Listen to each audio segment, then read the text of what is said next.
Chapter 705. The sloppy old man's appearance was not very glorious. He acted as if he was a grandmaster, and that he could be unreasonable just because he was a grandmaster. Li did not have a good first impression of him. But later, he found that he had misunderstood him. At the heroes' assembly, he did not hesitate to be seriously injured to clear all the obstacles for Mississippi Lu. He eliminated all the masters, including the Taoist nun, so that Mississippi Lu could easily become the leader of Wulin. Who was it? This time, he and Mississippi Lu traveled thousands of miles to the Qi Kingdom. They were tired and rushed all the way. They were injured again and severely injured the Taoist nun. Who was it that gave him and Mississippi Lu a chance to escape? They came to the Qi Kingdom alone, and without help. Who was it that followed them all the way? When he encountered difficulties and it was inconvenient for him to help, who stepped forward? As a guru respected by all in Wulin, he did not have the dignity and arrogance of a guru at all. He did so much for a person he did not have much friendship with. It was hard for Li to imagine what kind of selfless spirit he had. If everyone could be like him, selfless and dedicated to helping others, the world would have been really unified. Li silently apologized to the sloppy old man for his previous mistake. He knocked on a tree in the yard. After a moment, he heard a sound of air breaking.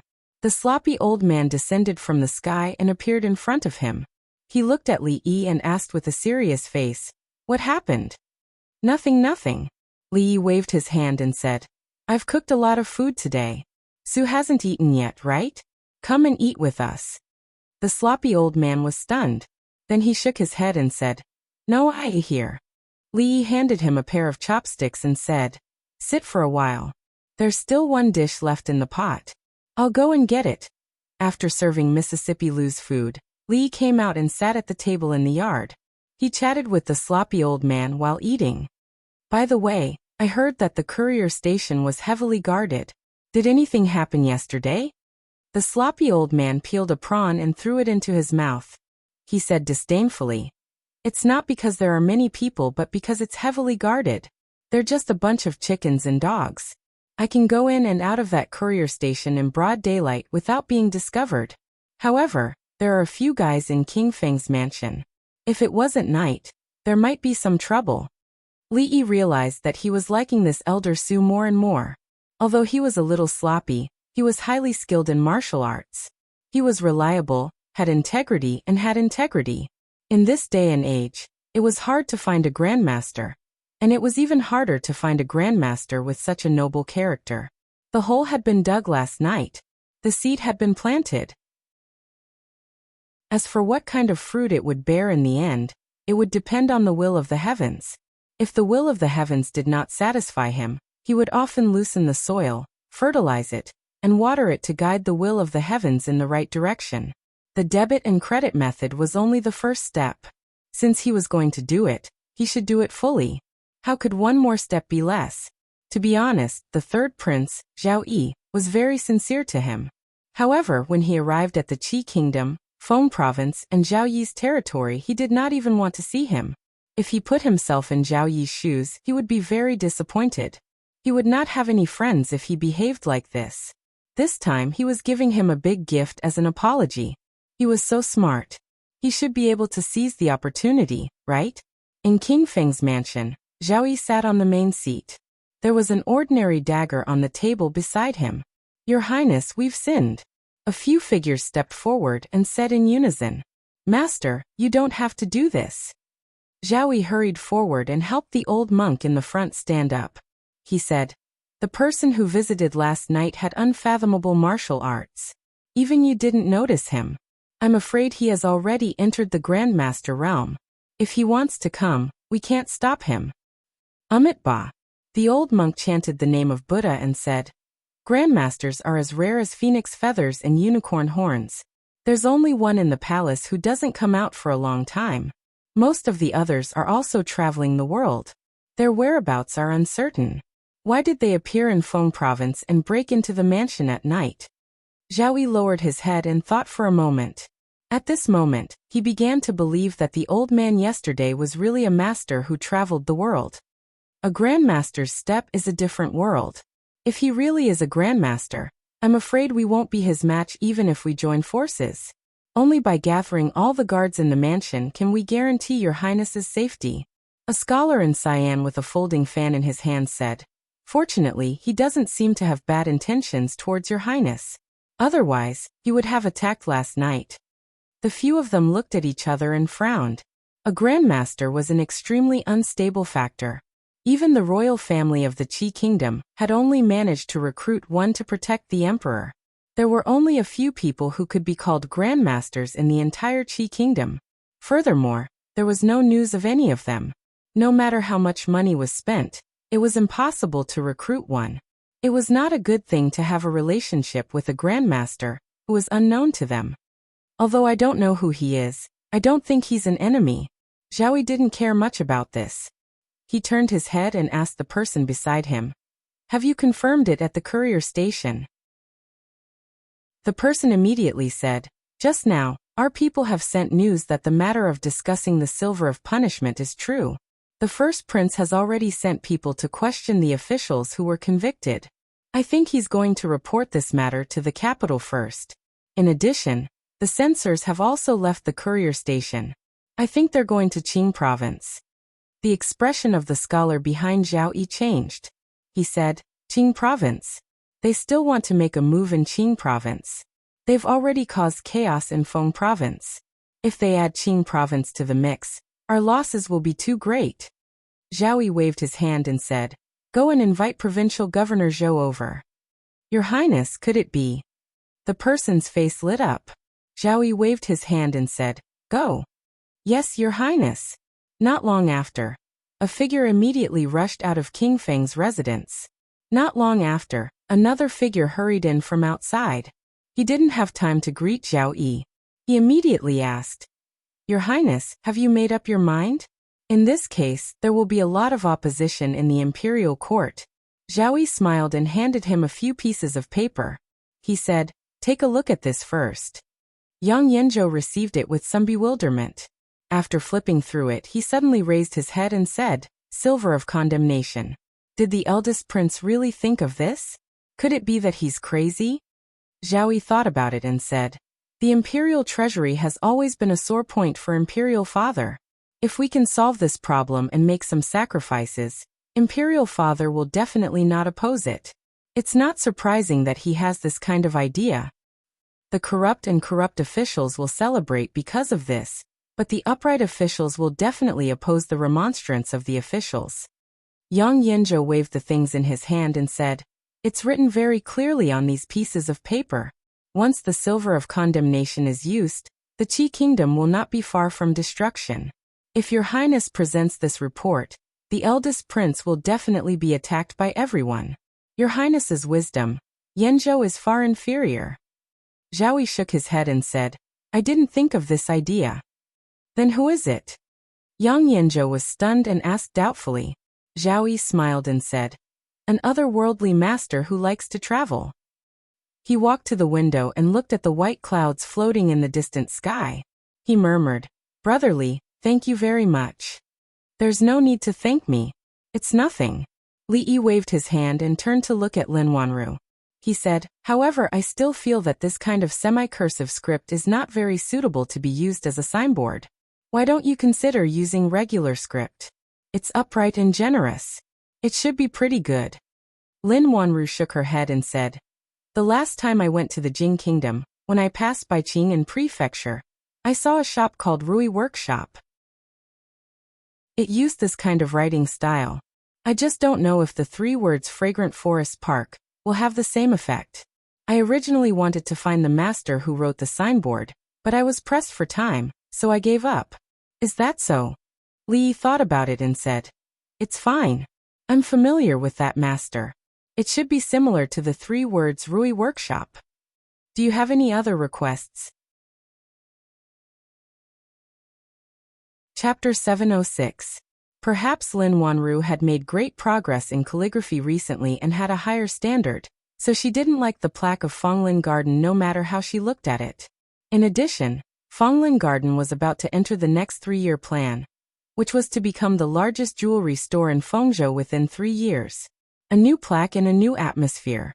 From today on, A new Fenglin garden would appear in the eyes of the people in Fengzhou. The place was still the same, and the staff was still the same, but the things were no longer the same. The old styles had all been removed from the shelves, and the new jewelry in the store was the most popular new products in the fashion capital of the Jing Kingdom. There were even a few glass jewelry, which were of good quality and cheap, worthy of the trust of the majority of women. There were a variety of styles, a variety of choices, for friends, lovers, wives, mothers. Fenglin Garden met all the needs of the customers. In fact, quality is important, but feelings can't be neglected. What kind of story does the Black Swan have? Why did the previous owners of the Desert Star have the same fate? Why can wearing the heart of the ocean bring happiness?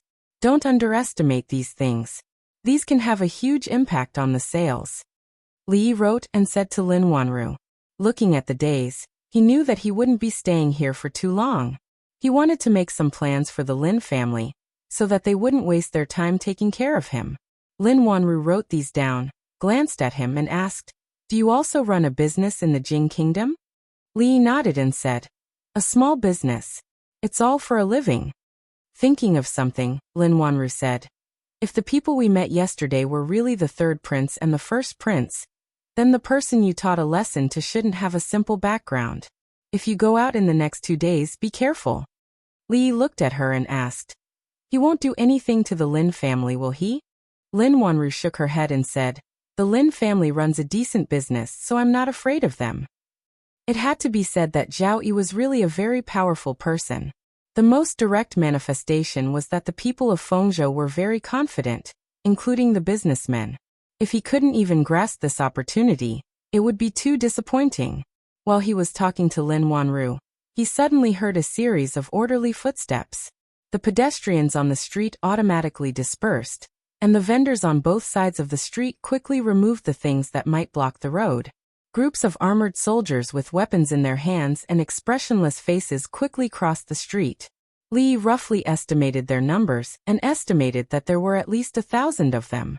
Lin Wanru's expression changed slightly as she asked, "There are so many guards. What happened?" Li shook his head and said, "As I said, Feng province is good everywhere, but the security is really not good." At the Fengzhou courier station, Zhao Zheng looked at the booklet his subordinate had just sent over with a look of realization on his face. He asked in disbelief, "Are there really that many?" Someone immediately replied, "Your Highness, we've already calculated it several times. The numbers are correct." "All right, you can leave now." Zhao Zheng waved his hand and sat back in his chair. After drinking a cup of tea, he suppressed the shock in his heart. 53 people were willing to hand over so much silver in order to be absolved of their crimes. If this number was added to the other provinces, or even the entire Qi kingdom, how much silver would it be? In this way, the national treasury would only become more and more abundant from now on, and there would never be a time when it would be empty. Once this method was implemented, the national treasury's worries would be solved. Of course, although he was a prince, it was impossible for him to implement this law without the consent of his father. All he had to do was submit a memorial to his father and report the whole matter to him. Then the matter of the silver for discussing the crime would definitely fall on his head. At that time, which official in the world wouldn't act according to his wishes? Zhao Zheng picked up his teacup again and sneered. "Haha, with the help of such an expert, Zhao Yi, oh Zhao Yi, what do you have to fight against me?" As soon as he finished speaking, the door to the room was suddenly pushed open. A man said in panic, "Your Highness, Your Highness, Your Highness, bad news." Zhao Zheng was so shocked that he spat out a mouthful of tea. After wiping his mouth in a panic, he immediately put on a cold face and said angrily, "Whose bad news?" The official who came and realized that what he had just said was somewhat disrespectful to His Highness. He hurriedly said, "Your Highness, the censors and their entourage who went to Qing province were arrested by the third prince as soon as they left the city gates." What? Upon hearing this, Zhao Zheng was shocked. Then, instead of being angry, he said happily, "Is what you said true? The censors were arrested by the third prince?" "Yes." The official immediately nodded and said, "Just now, everyone was sent back. Come, let's go out and take a look. I want to see what he wants this time." Zhao Zheng's face revealed a trace of a cold smile.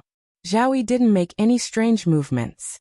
He felt that he had punched the air and felt a bit sullen. Now that he had arrested the censors, he was obstructing official business. This was defying the will of the imperial court and his father. He wanted to see what else Zhao Yi had to say. Just as he took a step forward, another person ran in and said in panic, "Your Highness, bad news. Your Highness."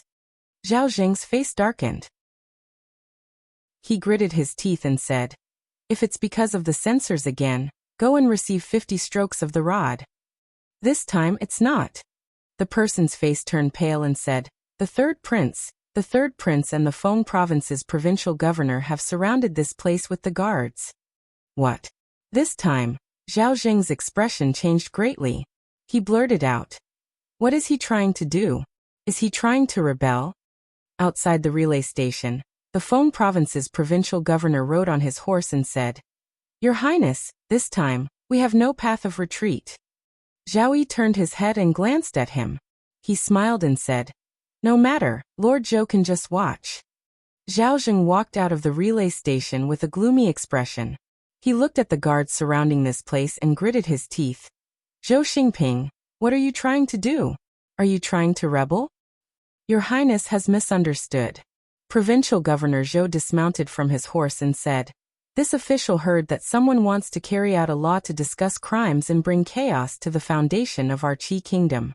I didn't dare to be negligent and specially brought people to seek confirmation from Your Highness. Dare I ask Your Highness, is there such a thing? Bring people to seek confirmation?" Zhao Zheng looked at the 1,000 guards surrounding him, and the anger on his face intensified. He asked, "Are you here to seek confirmation or to denounce?" Zhao Yi dismounted from his horse and said, "This matter is of great importance and concerns the foundation of our Qi kingdom. It is normal for Provincial Governor Zhou to be serious. Imperial brother, don't be angry." Zhao Zheng raised his head and looked at him. A provincial governor didn't have the guts to bring people to surround the imperial censor and the prince. Wasn't the mastermind behind this all him, Zhao Yi? "This is a relay station. There are over 10 imperial censors from the imperial censorate, officials of the capital, and even I are here. How dare you all?" He coldly harumphed and turned to walk inside. He coldly said, "If you all have the guts, then come in. After I return to the capital, I will definitely report this matter to His Majesty. For obstructing the imperial censors, the one with the surname Zhou, be careful of your head." Seeing the first imperial prince walk in and the door of the relay station closed, Provincial Governor Zhou turned his head and looked at the third imperial prince. He asked, "Your Highness, this?" Zhao Yi smiled and said, "Let's wait for a while." Who exactly was the one who leaked this? It was clearly only yesterday. Within the relay station, an imperial censor's countenance was pale as he worriedly said, "They can't go past His Majesty. This is an act of insubordination." Zhao Zheng's countenance was gloomy. His gaze swept across everyone's faces as he coldly said, "There is a traitor among us." Chapter 707. Zhao Zheng's gaze swept across everyone's faces. All he saw was astonishment and disbelief. Based on their reactions, it was impossible to tell who the traitor was. The people present all moved away from each other and looked at their companions suspiciously. The atmosphere immediately became tense. After an unknown period of time, an imperial censor finally broke the silence. He asked with a pale face, "Your Highness, the guards of Feng province have surrounded this place. What should we do?" Zhao Zheng also knew that this wasn't the time to catch the traitor. If they continued to suspect the traitor, they would be in a mess before the enemy moved. No matter who the spy planted by Zhao Yi was, the most important thing at this moment was to calm this matter down. This matter was very sensitive. Before he reached an agreement with his father Emperor, it wouldn't be good for them if this matter was blown up.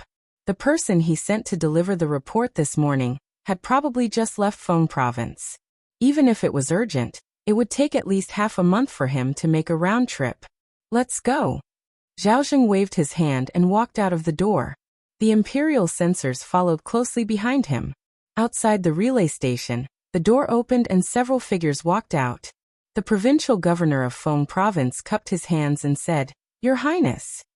"Official Zhou, there's no need to be so polite." A smile appeared on Zhao Zheng's face as he said, "I don't know where official Zhou heard the rumor. Everyone here is an imperial censor, an official appointed by the imperial court. We all serve the country wholeheartedly. How could there be someone with ulterior motives who wants to mess up the foundation of our Qi kingdom? It's just a misunderstanding." As a prince of a country, when did he speak so submissively to an insignificant provincial governor? Zhao Zheng had a smile on his face, but the anger in his heart was almost uncontrollable. Provincial Governor Zhou also smiled and said, it's okay. Whether it's a misunderstanding or not, we will know after investigating." Zhao Zheng was startled. His gaze gradually turned cold as he asked, "How do you want to investigate?" Provincial Governor Zhou pointed to the imperial censors behind him and said, "Capture a few people and interrogate them. This concerns the continuation of our Qi kingdom. I believe your highness won't mind using a little punishment, right?" "How dare you?" Zhao Zheng could no longer conceal his anger. He turned around and walked into the relay station, coldly saying, "I am right here. Come in if you have the guts." "What are we going in for?" Provincial Governor Zhou was startled. He turned around and waved his hand saying, "Guard properly. Other than the first prince, don't let anyone out." On a horse at the back, Zhao Yi looked at the tightly shut door of the relay station. He turned his horse around and disappeared behind the many guards. Inside the relay station, Zhao Zheng, who had flipped the table, smashed the chair as well. He angrily said, "Send a letter to the capital. Say that the third prince Zhao Yi has colluded with the provincial governor of Feng province to imprison I and the other imperial censors. They are plotting a rebellion." Outside the relay station, the provincial governor of Feng province handed an urgent letter to the person behind him and said, "The first imperial prince is working together with the supervising imperial censor to carry out the law of subjugation. The provincial governor of Feng province does not dare to act rashly. Everything is left to the Son of Heaven to decide." The security of Feng province had improved over the past 2 days. At least, there were no incidents of soldiers randomly arresting people on the streets. The commoners were slightly relieved. At first, they were curious and surprised by the sudden change. However, the dense crowd of people outside the relay station was not just for show. Soon, the commoners knew what had happened. The third imperial prince and the provincial governor led the guards to surround the relay station. Other than the first imperial prince and a few others, none of the officials from the capital were allowed to come out. Even the 500 personal guards of the first imperial prince didn't dare to act rashly under the pressure of the guards. Because of this, they naturally couldn't go everywhere to investigate the officials of Feng province. In the past few days, the first imperial prince had led the supervising imperial censor to arrest some corrupt officials. At first, people thought that he was really thinking about the commoners. Later on, they realized that these people had come to oppose the third imperial prince. They had stirred up trouble in Feng province, causing chaos in Feng province and the neighboring counties. The local officials and commoners had been suppressing their anger. In the past 2 days, they had finally vented their anger. When Li Yi walked back from the market with a chicken and a fish in his hands, he deeply felt the joy in the hearts of the people of Feng province. Just now, when he bought the fish, the peddler had casually erased the 10 copper coins. It should be known that a few days ago, Li Yi had seen him arguing with an auntie who was buying vegetables for half an hour over a copper coin. How could there be such senseless people in the world? They had argued for so long over a copper coin. His legs were sore from watching them from the side. However, the reaction of the commoners in the city still surprised him. What surprised him was that this level was not enough at all. If this method was really implemented in the Qi kingdom, all the rich people would be lords in the future. They wouldn't have to go to jail if they killed someone. All they had to do was pay. If they saw an innocent woman on the street, they could just rob her and pay the money.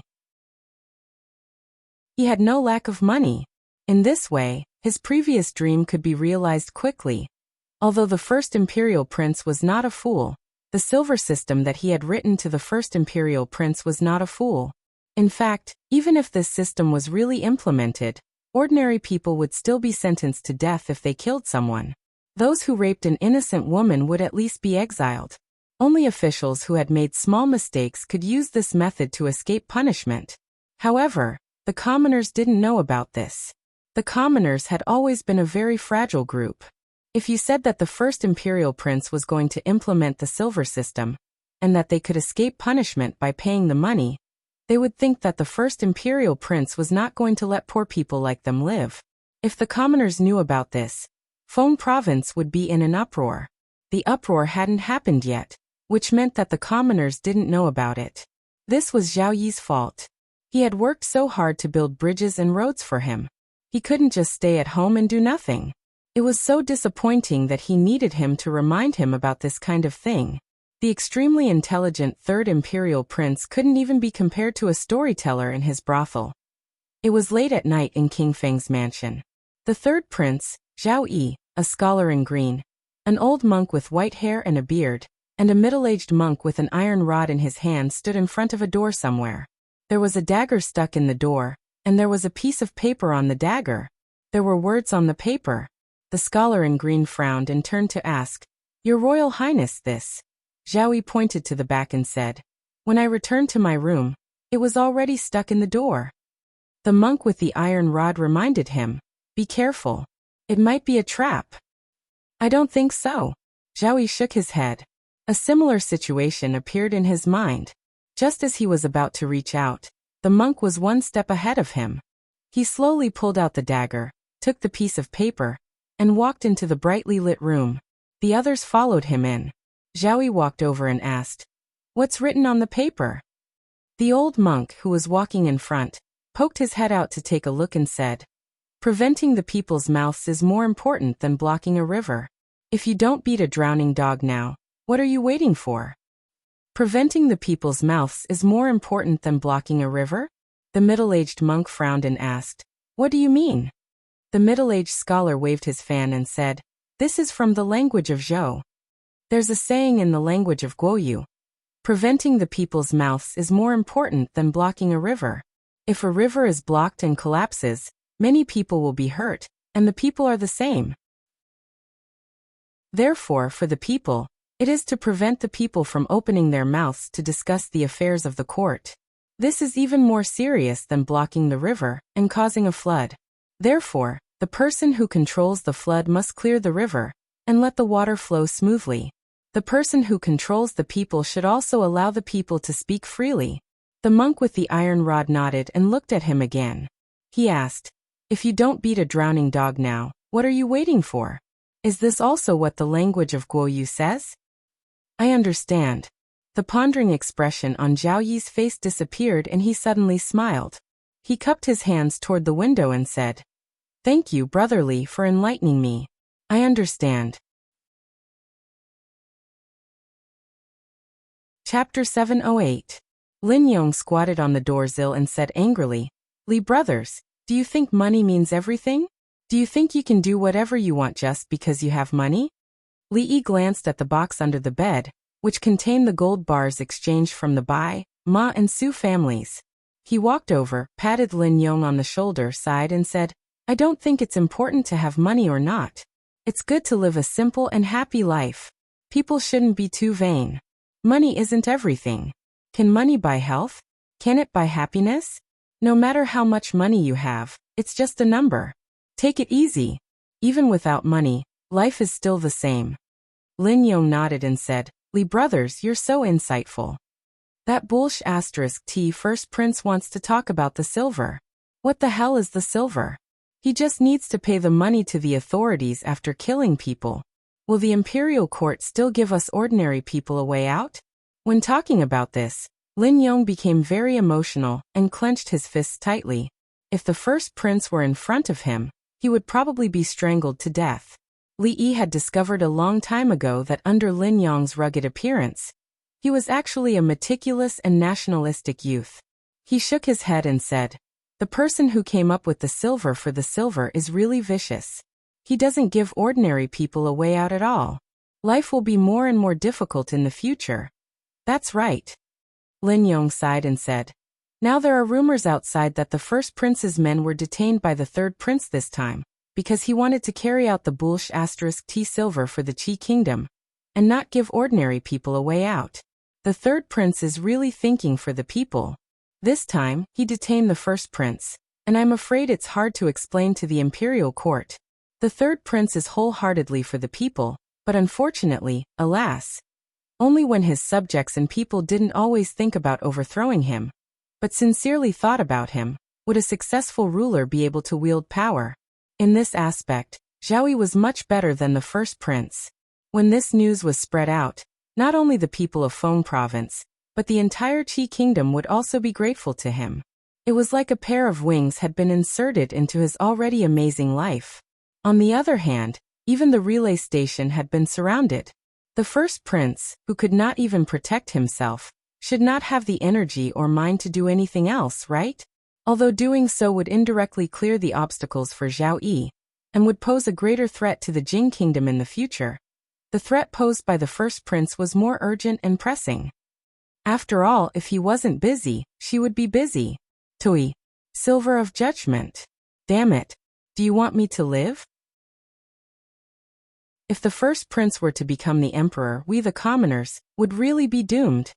Fortunately, the third prince is here. For us, he didn't hesitate to offend the first prince and so many officials in the capital city.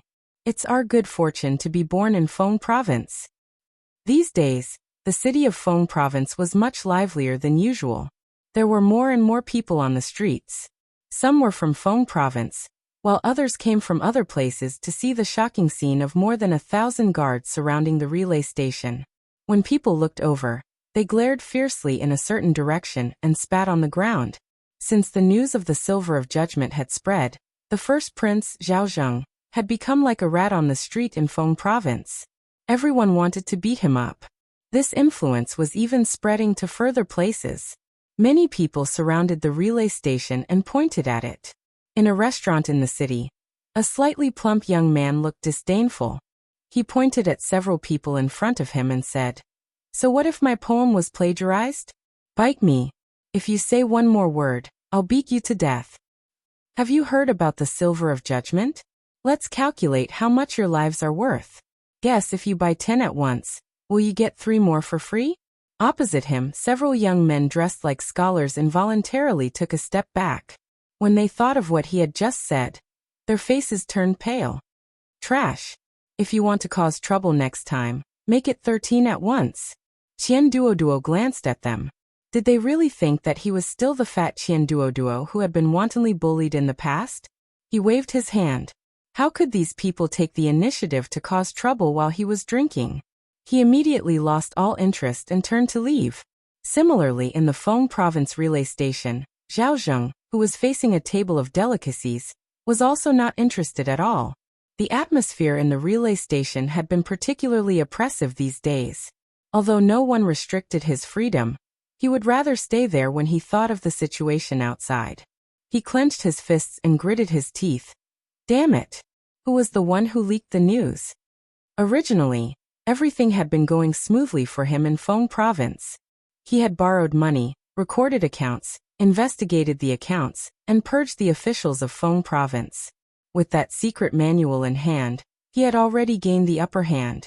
Alas, the news had leaked and the audacious Feng provincial governor had joined forces with Zhao Yi to surround this place. At this moment, he was stuck between a rock and a hard place. All he could do now was wait for news from the capital. Zhao Zheng drank a cup of wine to drown his sorrows. He walked out of the door and gazed in a certain direction with an expectant look on his face. The capital of the Qi kingdom, the imperial court, which had never been solemn, was in a mess. Nearly 100 officials were standing in 2 camps. Their lips were trembling, and their saliva was flying everywhere. It was as noisy as a market. The noise was so loud that it seemed as if the roof would be blown off. The method of borrowing money and keeping accounts is a great merit. Our Qi kingdom will be more stable if we can find a parasite. It will benefit the country and the people. We must implement it. The one who spoke was an imperial censor. His words were firm. His saliva flew past 2 officials and landed on the face of another official. Another official said in a deep voice, "Even so, we can't act rashly. The third prince's memorial is right. If we go overboard, it will cause more turbulence." T. In my opinion. A bunch of nonsense. In my opinion. The disputes in the imperial court of the Qi kingdom had always been like this. It was not common for two third-ranked officials to scold each other. Here, you could see third-ranked officials spitting saliva at each other and fourth-ranked assistant ministers scuffling in court. Fifth-ranked officials were not qualified to attend the imperial court under normal circumstances. The current dispute in the imperial court was about a memorial submitted by the provincial governor of Feng province. The memorial said that the first prince had accidentally obtained a wonderful method in Feng province. It could make all the corrupt officials disappear. This method had been verified in Feng province. The memorial first gave high praise to the first prince. Then, it tactfully mentioned that this method seemed to have a small drawback. The court had been debating about this small drawback for several days. However, there was no conclusion. Urgent report from Feng province. Suddenly, a person rushed in from outside the hall. He took a few steps into the hall and shouted. The center of their dispute these days was Feng province. The voices in the imperial court stopped. At the head of the hall, a man wearing a dragon robe opened his eyes. His face was full of exhaustion. He looked at the noisy imperial court below and waved his hand. "Read it." The man took out a memorial from his bosom and handed it over. In a loud voice he said, "His Highness Prince Hung urgently reports that His Highness Prince Feng has colluded with the provincial governor of Feng province. More than 1,000 Feng province garrison soldiers have imprisoned His Highness Prince Hung, and more than 10 imperial censors in the capital at the relay station." As soon as he finished, the imperial court fell silent. "Read it again." The man on the dragon throne slowly stood up. "His Highness Prince Hung urgently reports that His Highness Prince Feng and the provincial governor of Feng province have colluded. They have imprisoned His Highness Prince Hung and more than 10 imperial censors in the capital in a relay station. They are plotting a rebellion." The man took out another memorial and respectfully handed it over. He continued, "His Highness Prince Feng reports that the supervising imperial censors are acting recklessly. They intend to bring chaos to the foundation of the Qi kingdom and carry out a law of national subjugation. His Highness has already detained all the imperial censors and awaits Your Majesty's decision." After he finished speaking, not a single sound could be heard in the imperial court. The emperor of the Qi kingdom slowly sat back down. He pointed to the floor and said in a deep voice, "Bring up the two memorials."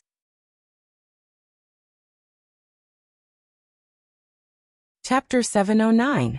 The two memorials were like two pails of ice water poured over one's head, completely extinguishing the heated atmosphere in the court. Prince Hung and Prince Feng were the first prince and third prince of the Qi kingdom respectively. One was the most respected eldest legitimate son, while the other was highly respected among the people and the imperial court. He was the most outstanding prince among the younger generation, and was highly regarded by the emperor. Everyone knew that the next monarch of the Qi kingdom would be one of them. The Qi kingdom did not believe that the eldest legitimate son had the absolute right to inherit the throne. Regardless of whether it was the royal family or the aristocratic families, they all valued the ability first. It was also the will of the emperor to allow the first prince and the third prince to compete. The first prince's daily behavior was commendable. Although he did not make any great achievements, he did not make any big mistakes either. Compared to the exiled king of Shu and the Jing kingdom, he could be considered a very qualified first prince. Although the succession system of the eldest son of the first wife didn't really work in the kingdom of Qi, it was still somewhat biased. Being able to stay in the capital for a long period of time was King Heng's greatest advantage. If the other princes also performed mediocre, his throne wouldn't be threatened. Unfortunately, the third prince, Zhao Yi, was like a crane in a flock of chickens. Among the stars in the sky, he was the one that shone so brightly that it blinded people. He shone so brightly that the emperor and all the officials had no choice but to pay attention to him. When two tigers fought, one was bound to be injured. However, one of them lived in the capital, while the other lived in Feng province. Although there were conflicts in the past, It was within the scope of the public's control. The third prince sent his soldiers to surround the courier station where the first prince and the dozen censors lived. This was a little too much. Your Majesty, Prince Feng is too presumptuous. He has defied his superiors by detaining his elder brother. The dozen censors of the censorate are also acting according to the imperial edict. May I know what Prince Feng's intention is? In the silence, someone finally stood up. The one who spoke was the vice minister of the imperial censorate. The vice minister of the imperial censorate was the second highest official in the censorate, second only to the imperial censor. In this kind of situation, the leader of the imperial censorate could not speak casually. The fact that more than 10 imperial censors had been detained was equivalent to a slap to their faces. Thus, even if the other party was the reputable third prince, someone had to stand up and speak. As soon as he finished speaking, an official stood up and asked, "Insubordination." The memorials only mentioned that more than 10 imperial censors were temporarily detained, awaiting His Majesty's decision. How is this insubordination? The third prince was appreciated by many ministers in the imperial court. At a time like this, there would naturally be people on his side. The deputy minister of the imperial censor was speechless. What did he mean by temporarily detaining a dozen or so imperial censors? The eldest prince was a human, so were the imperial censors not human? More than a dozen imperial censors are supervising the provincial government and assessing the officials. They are acting on orders. King Feng has detained them for no reason. What is his motive? Didn't His Highness say that the supervising censor intends to carry out the law of subjugation and disrupt the foundation of the Qi kingdom? This is a serious matter, so it's normal for him to be a little more serious. What method of subjugation? Aren't you being too alarmist? Let's wait for His Majesty to finish reading before making a decision. In the imperial court, the third prince and the eldest prince each had their own supporters, and there had always been constant disputes between them. Due to the eldest prince's investigation of the accounts a few days ago, the situation had worsened. Whether it was intentional or not, the number of memorials to impeach the eldest prince suddenly increased. The eldest prince's actions along the way had been dug out one by one. For example, the eldest prince had allowed his subordinates to take advantage of a woman in a certain province or county. He had been biased in handling a certain case, he did not dress properly when meeting with officials, and he had damaged the dignity of the royal family. There was no lack of officials who had ulterior motives and wanted to obstruct the implementation of the law of subjugation.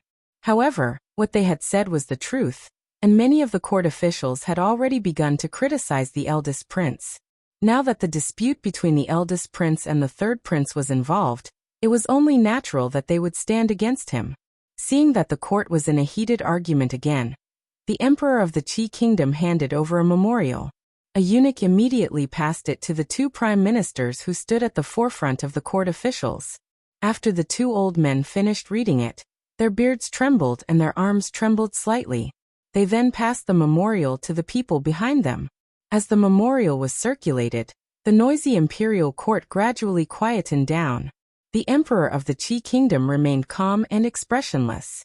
When the imperial court had become extremely quiet, he finally waved his hand and said, "Everyone, please speak your opinions." An old man who stood at the forefront of the court officials stepped forward and said loudly, "Your Majesty, we can't use the silver of punishment as a precedent." An old man beside him also stepped forward and said, "His Royal Highness King Feng's memorial has already written very clearly. It lists the major crimes of the silver of punishment in detail. This method can't be used." Since the two prime ministers had spoken, the other people in the imperial court couldn't just stand by and watch. "Your Majesty, please reconsider. The silver of punishment should never be used. His Royal Highness King Feng is right. This will shake the foundation of the country." The deputy imperial censor and the imperial censor exchanged glances. The deputy imperial censor stepped forward and said solemnly, "The censorate had no prior knowledge of the actions of the supervising censors. The censorate will definitely punish these people who act on their own." There were some people who felt that the silver of punishment was extremely considerate. If it could be implemented, they could spend money to avoid disasters in the future. It was practically a life-saving weapon. The eldest prince really knew how to be considerate of others. Thoughts were just thoughts. With so many upright officials and important officials strongly opposing it, it wouldn't be surprising if the two prime ministers gave them a few slaps in the face if they dared to say the word good. They could only blame the third prince's memorial. The analysis of the flaws of the silver of punishment was so accurate that it drew blood on the first prick. He quoted from a wide range of sources and was brilliant in his writing. There was no way to refute him at all. Above, the man in dragon robes still looked calm, but he let out a long sigh in his heart. It had to be said that when he saw the word silver of punishment, he had also been tempted. Once this method was implemented, he would no longer have to worry about the national treasury running out of money. He would have an endless supply of financial support. Anything he wanted to do would have the financial support. However, he still had some misgivings. Once he opened his mouth, it would be difficult to stop it, and would only cause more damage. He stood up and slowly said, "Urgent summon Prince Hung and Prince Feng back to the capital." The many days of dispute in the court had finally come to an end. The debate on the debit and credit method was not over, but it had been temporarily suppressed because there were more important matters that needed to be resolved first. The supervising censor did not have the guts to advocate this method. The eldest prince must have been behind this. Although this method could indeed solve the urgent problems of the national treasury, it was just as the third prince had said. This was a precondition of overdrawing the foundation of the country. If this continued, the country would no longer be a country. These two incidents happened to form a sharp contrast between the two princes. One was simple-minded and did not care about the consequences of his actions, while the other was meticulous and far-sighted. It was no wonder that they did not know. The contrast made everyone more aware that Prince Hung was far inferior to Prince Feng. This time, the significance of His Majesty summoning both of them to the capital was very different. The battle between the eldest prince and the third prince would affect the development of the Qi kingdom for a very long time in the future. If it had been someone else, perhaps it would have been a very different scene. Perhaps the situation in the court, or even the entire Qi kingdom, would undergo an earth-shattering change after a period of time. Li Yi swept his gaze across the counter and said, "The designs have to be flexible and varied. We can't always imitate others.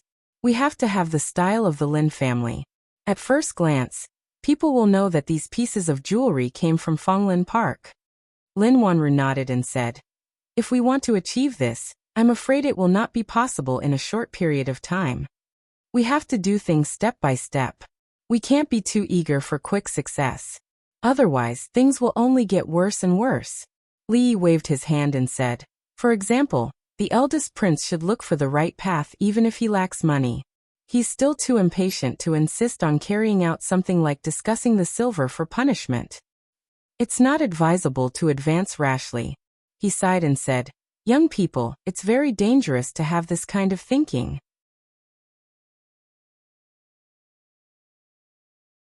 Chapter 710. Young man. Watching him walk out, Lin Wanru's lips curled into a rare smile. "Are you not a young man yourself?" She shook her head, and a strange feeling arose in her heart again. It had only been 2 months since they first met, and became familiar with each other. In these 2 months, her impression and understanding of him had changed almost every day.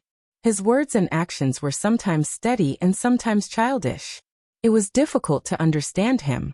The more time passed, the more she felt that he was shrouded in a mysterious veil, making it difficult for her to see through him.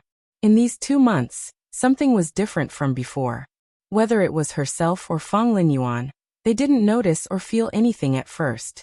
But when they looked back, they realized that everything seemed to be very different. The Ma family, the Su family, and the Bai family no longer had business dealings with the Lin family. Because of these things, the family had been in a mess these 2 days, but she didn't care. The Lin family didn't need to rely on them anymore, and Fonglin Yuan was no longer the Fonglin Yuan of the past. She walked out of the door and looked at the shop with endless customers. She thought that it was time to open another shop. Although he looked like a scholar, he didn't seem to care much about these businessmen. He didn't look down on them or hate them. Now that he and his wife were here, they had to settle down and live. and they had to do something to make a living. She wondered if he would agree if she asked him to be the shopkeeper of the new shop. Speaking of him and that Miss Liu, there was something strange between them. The husband and wife lived in the same room, but slept in separate beds, separated by a curtain. It really didn't look like they were husband and wife. But if they weren't husband and wife, how could they? She couldn't figure out these things, but she felt that the current situation was not bad. If it could continue, she would probably be happy for a few more days. In the small courtyard, Li filtered the medicine into a bowl and threw away the dregs. This was the last packet of medicine. When he returned to the kitchen to look for milk candy, he found that there was not even a bit left. He clearly remembered that there were a few pieces left last night. This time, he was afraid that he had forced himself on Mississippi Liu again. He shook his head and walked into the room with the bowl. Recently, he had been in contact with the brothels in Suzhou, but there was no important news from them. However, after counting the days, they should be arriving soon. It would only be a few days, so he wasn't in a hurry. Li walked into the house and put the bowl on the table. He glanced at Mississippi Liu and said, "There's no more White Rabbit creamy candies. Let's make do with it today. It's the last time anyway." Mississippi Liu sat by the table and raised her head slightly to look at him. She said, "It's almost healed. You don't need to drink anymore." Li had heard her say this reason dozens of times. He picked up the bowl and said, "Drink it quickly. Don't you know that your body hasn't recovered yet?" "I'm not drinking." Ever since the first time he forced her to drink, she hadn't been so straightforward in a long time. "You don't want to drink." Li glanced at her, narrowed his eyes and said, "Then don't blame me for being impolite." He held the bowl in one hand and was about to pinch Mississippi Liu's chin with the other. He used to make her drink the medicine obediently like this. As soon as he raised his other hand, he felt a strange sensation on his chin. At the same time, the hand holding the bowl of medicine was slightly empty. "I haven't recovered yet. Don't you know?" Mississippi Liu asked while holding the bowl of medicine in one hand and pinching his chin with the other. "I don't know." Li was stunned and shook his head. "Well, if you don't want to drink it, then don't drink it. If you don't want to drink it, just leave it there. I have something to do outside. I'll come back later and pour it away." He wanted to turn around and leave, but his body couldn't even move. At the Fengzhou station, Zhaozheng looked at the guard at the door and asked lightly, "Why? Can't I go out?" The guard quickly bowed and said, "Of course your highness can go out at will, but..." He looked at a young man behind Zhaozheng and said, "He can't. The provincial governor has ordered that no one can go in or out at will except your highness." "I can't even bring guards with me when I go out?" Zhaozheng looked at him and questioned, "If something happens to I, who will bear the responsibility?" He pointed at the two guards and asked, "You or you?" The two guards' expressions changed and immediately took 2 steps back. "Let's go." Zhaozheng snorted coldly. The young man and a dozen guards walked out of the station. No one stopped them. Although the provincial governor had said that no one could go in or out at will except for the first prince, they didn't dare to let the first prince go out alone. If something happened to the first prince in Fengzhou, the provincial governor, and the third prince wouldn't be able to escape the blame, let alone them. It would be fine as long as the imperial censors were inside. This was the provincial governor's real intention. After leaving the station, the young man followed closely behind Zhaozheng and asked, "Cousin, are we going back to the capital? Doesn't this mean that we admit defeat?" Zhaozheng turned around and looked at him coldly. The young man's expression changed and he immediately said, "I'm sorry, Your Highness. Hurry up. The news from the capital should arrive soon." Zhaozheng turned around and spat out one word through clenched teeth. "Wait." Although no one restricted his freedom, he couldn't do anything without those people. At this moment, he felt a little regretful. He was too impatient. If he hadn't been so impulsive and gone back to the capital to discuss it with his father, things wouldn't have developed to this point. Now that things had developed to this point, all he could do was wait. On the second floor of a tea house opposite the station, Money God of Fortune personally poured tea for the 2 people at the table by the window, and then left respectfully. The provincial governor of Fengzhou looked at the young man opposite him and said, "Your Highness, The news from the capital should arrive in 2 days. Zhao Yi withdrew his gaze from below and said, "This time, I'm afraid that I will have to go to the capital. Fengzhou will be handed over to Provincial Governor Zhou." The provincial governor of Fengzhou cupped his hands and said, "It's my duty." "How's the investigation going?" Zhao Yi nodded and suddenly asked. The provincial governor of Fengzhou thought for a moment and said, "That woman is the eldest daughter of the Lin family in Fengzhou. The Lin family has run a jewelry business in Fengzhou for decades. As for the person you mentioned, he should also be a member of the Lin family. We are still investigating secretly." Before the provincial governor of Fengzhou finished his words, there was a sudden sound of hurried footsteps coming from the stairs. A person rushed up the stairs and said anxiously, "Your Highness, urgent news from the capital." Li Yi moved his chin, threw a white rabbit creamy candy into his mouth, and walked out of Fenglin Garden. He took the white rabbit creamy candy from Lin Wanru's room. It turned out that this was the feeling of being pinched and fed medicine by someone. Mississippi Lu was indeed not the Mississippi Lu of the past. If it were a few months ago, she would definitely hold a sword and cut herself into 8 pieces after being fed medicine by the tyrant so many times. Although he didn't use his full strength because he was worried that Mississippi Lu's old injury would relapse, he was now a little master, but he still couldn't resist Mississippi Lu. It seemed that she had almost recovered. He licked his lips and still tasted a little bitter. He peeled another candy and threw it into his mouth. When he was about to step into the courtyard, a slightly trembling voice came from behind him. "Young master." Chapter 7:11. Young master. Hearing this voice, Li stopped in his tracks. He fiercely chewed the white rabbit creamy candy in his mouth and swallowed it. He turned around and saw 3 figures standing in front of him. Feng's body trembled slightly from a distance of 3 meters. Although the face in front of him was unfamiliar, he had seen the portrait in Shuzhou. Moreover, the figure and temperament of the person in front of him were so familiar. How could he forget? "Uncle." Yang Liaking walked forward and bowed slightly.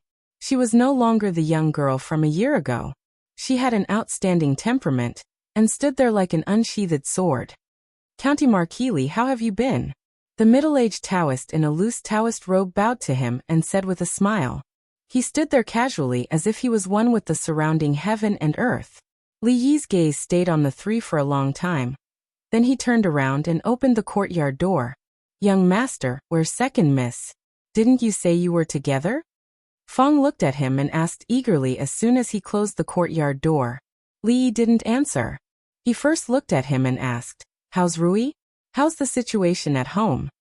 Feng smiled and said, "Miss is fine. Everything at home is also fine. They are all waiting for you to return." As soon as he finished speaking, Mississippi Lu walked out of the room. Yang Liaking quickly walked over and bowed. "Master." Mississippi Lu looked at her, and suddenly reached out to grab her shoulder. Yang Liaking's body shook and she subconsciously stepped back to dodge, but she couldn't break free in the end.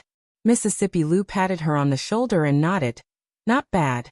You didn't forget your martial arts." A figure suddenly flew out from one of the windows of the inn to the side. The sloppy old man landed steadily in the courtyard, and stood beside Li Yi. He looked at the middle-aged Taoist warily and asked, "Old Taoist Yuan, why aren't you cultivating? What are you doing here?" A hint of surprise also appeared on the middle-aged Taoist priest's face as he asked, "Strange Su, why are you here when you're not in the Wu Kingdom?" Li Yi turned to look at the sloppy old man and asked, "Do you know each other?" The middle-aged Taoist said, "I met him once when I was traveling around various countries in my early years." The sloppy old man snorted coldly and said, "In this world, apart from these ox-nosed Taoists, who else can practice the art of retaining one's appearance to such a level? When I saw him 30 years ago, he looked like this. I don't know if his martial arts have improved in the past 30 years, but his appearance has not improved at all." Li Yi looked at the 2 and waved his hand. "We're all on the same side. Sit down and talk." Feng gulped down a bowl of water and said, "We just arrived in Shu province 2 days ago. I heard that young master and second miss are in the Qi kingdom, so we came here without delay. The others are now outside the city and can enter at any time. Young master, when are we leaving? There's no hurry. Li Yi turned to look at the Taoist priest and thought that he should be about the same age as strange Su, but he seemed to be dozens of years older. Li Yi suppressed the strange feeling in his heart and asked, "This Taoist priest? By the order of His Majesty, I'm here to take County Marquis Li back," the Taoist priest surnamed Yuan said with a smile. Li Yi was stunned for a moment and asked, "When did you become a county marquis?" "On the day County Marquis Li left the capital." The Taoist priest looked at him and said, "When are we leaving?" "In 2 days." Li Yi thought for a while and turned to look in a certain direction. He said, "I didn't say hello when I came here. Before I leave I have to say goodbye." Lin Yong leaned against the door of Fenglin Garden and looked at the closed door again. He shook his head and murmured, "It's almost time for dinner. Why did they close the door?" "In the government office of Feng Province. As Your Highness expected, His Majesty has summoned Your Highness and the Great Prince back to the capital. Even the supervising imperial censor has returned with them. According to the messenger just now, almost all the officials in the court are on Your Highness's side. There are countless memorials to impeach the Great Prince. There are also many voices among the people. This time, the situation is very favorable for us." The provincial governor of Feng Province said to Zhao Yi with a smile, "We can't set a precedent for discussing crimes. Unless Father directly directs this matter, once it is discussed openly, the loyal officials in the capital will not agree." Zhao Yi waved his hand and said, "Since there is news from the capital, withdraw all the guards outside the relay station." The provincial governor of Feng Province bowed and said, "I will arrange it immediately." Zhao Yi let out a sigh of relief and looked out of the window out of habit. Ever since he made a name for himself in the Qi Kingdom, the conflict between him and the Great Prince had been escalating. At first, he only wanted to govern Feng Province well, and didn't want to fight for anything. Later, some things happened and he almost lost his life several times. Only then did he gradually realize that fighting for a way out, could he fight for a way out? If he didn't fight, he would die sooner or later. From being pushed down this path to where he was today, there was no turning back. Half a month ago, or even a few days ago, he didn't think that the Great Prince's visit to Feng Province would turn out like this. In just a few short days, he went from being passive to having the upper hand. The change was so big that even he didn't expect it. Zhao Yi slowly sighed and said, "Brotherly, since you have done so much, why aren't you willing to come out and see me?" When the provincial governor of Feng Province walked out of the door, an official came up to him. The official cupped his hands and bowed before saying, "Lord Zhou, I have investigated the person you asked me to. 2 months ago, the Lin family's caravan went to the Jing Kingdom and brought back 2 people from the Jing Kingdom. The man's name is Li Xian. He is now the Lin family's accountant." Zhao Yi walked out of the room and looked at him as he asked, "What did you say? The Jing Kingdom's Li Xian?" "Your Highness." The official was about to bow when Zhao Yi waved his hand and said, "Repeat what you just said." "Yes." The official said again, "The young man and woman were saved by the Lin family's caravan from the Jing Kingdom when they passed by Shu Province.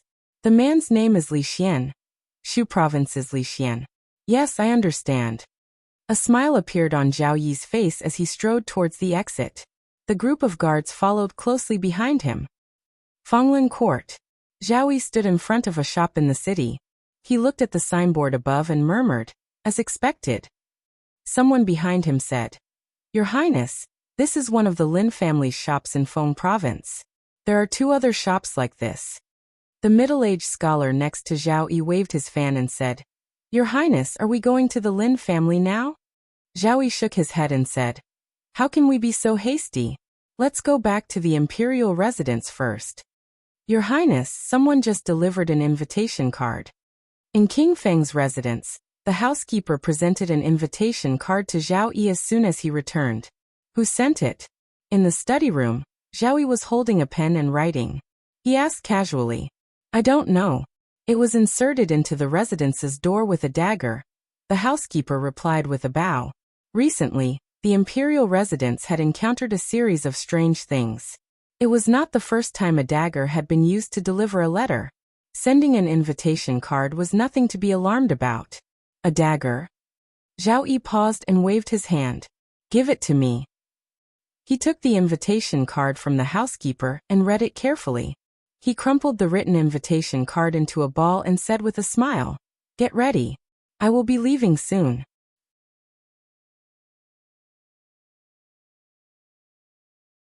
Chapter 7:12. Young master, I'll go with you. If there's a fight later, I'll have one more helper. Feng stood in the yard, eager to have a go. He had been depressed for a few months. Now that he could finally relax, his true nature was immediately exposed. You can wait downstairs with some people. Li Yi waved his hand. This was a gay meetup, not a fight. It was impolite to bring so many people. It would be bad if they misunderstood. 2 grandmasters were enough. Okay. Feng nodded and said, Then I'll tell them to enter the city first. In order to avoid trouble, Li Yi actually didn't plan to see Zhao Yi. But that was then and this was now. There were Taoist Yuan and Su on his left and right, so he had to be confident. The yard door opened. At the entrance of Fenglin Garden, Lin Yong's body was shocked and he immediately walked over. Li Yi looked at him and asked, Brother Lin, which is the most famous restaurant in Feng State City? Restaurant. Lin Yong was stunned and said, Why go to a restaurant? We can eat at home. It'll be a waste to eat outside. The Qian family restaurant was the largest and most luxurious restaurant in Feng State. Although the name was a bit tacky, to be able to name their own bank, they didn't expect them to give the restaurant an elegant name. The name was tacky, but the decorations, dishes and prices inside were not ordinary at all. This restaurant was not open to ordinary people. Those who could enter were either rich, powerful, or rich and powerful. As for those who had neither money nor power, but could eat and drink to their heart's content and leave without paying, they were either the manager of the restaurant or the son of the manager of the restaurant. Qian Duo belonged to the latter. Because he had used 10,000 taels of silver to buy poems, he was fined a month's allowance. Now he was penniless. He could only go to his own brothel and eat in his own restaurant. His life. In fact, there was not much difference from before. The only depressing thing was that he didn't know which big mouth had leaked the news of him buying poems. Now the entire Feng province knew that he had bought those poems. The 10,000 taels of silver had only made a splash. It was far from achieving the effect he wanted. It was a bit of a waste of money. The most likely suspects were the one surnamed Yang and the one surnamed Zhao. He did not suspect the brother who sold the poem. If that was the case, he would definitely reveal the author of the poem. The other party's price was fair and he was honest with both the old and the young. However, he still owed him a copper coin and had not returned it yet. Qian Duo sighed. The poems were good, but he was too impatient. If he had released them step by step, he wouldn't have today. Seeing that there were guests coming in, the waiter of the restaurant immediately walked over and asked, Sir, do you have a reservation? The 3 people who came in looked a bit strange. One was a young man, one was a middle-aged Taoist, and the last one was a sloppy old man. The young man looked around and asked, There are no guests here. Do I need to make a reservation? If you want to eat, I recommend you to go to the restaurant across the street. The waiter smiled and said, You must have a reservation to eat here. In fact, reservations were just a way of saying it to the outside world. Feng State City wasn't big. The waiter knew very well who needed to make a reservation and who didn't. I'm leaving. Ask them to make the same thing for lunch. Qian Duo tore a chicken leg, stood up, and walked out of the door. The waiter quickly said, Yes, young master. Li looked at the slightly fat young man and said, Qian Duo? Qian Duo turned his head and looked at him. He frowned and asked, Do I know you? Li looked at him and said with a smile, Sorry, I still don't have change today. I'll give you the money back next time. Qian Duo's eyes suddenly widened when he heard this. His whole body trembled and he blurted out, You are that brother. Qian Duo stood at the door of the most luxurious private room in the Qian family restaurant and said to the waiter behind him, What are you waiting for? Hurry up and give us all the signature dishes here. Yes, young master. I'll ask someone to do it right away. The waiter responded and hurried downstairs. Qian Duo looked at the young man in front of him. Although he had traded with him twice, He had never seen his appearance. At this time, it was inevitable that he had a strange feeling in his heart. Brother, what else do you want to eat? I'll ask someone to arrange it right away. Although it was strange, his eagerness and enthusiasm didn't diminish at all. After all, the next time he had pocket money, he was going to buy a few hundred poems. This time he would buy cheap ones. He wanted to win by quantity. How could he not shut those people's mouths? There's no need. Li Yi shook his head and said, I'll meet a friend here in a while. I'll leave soon.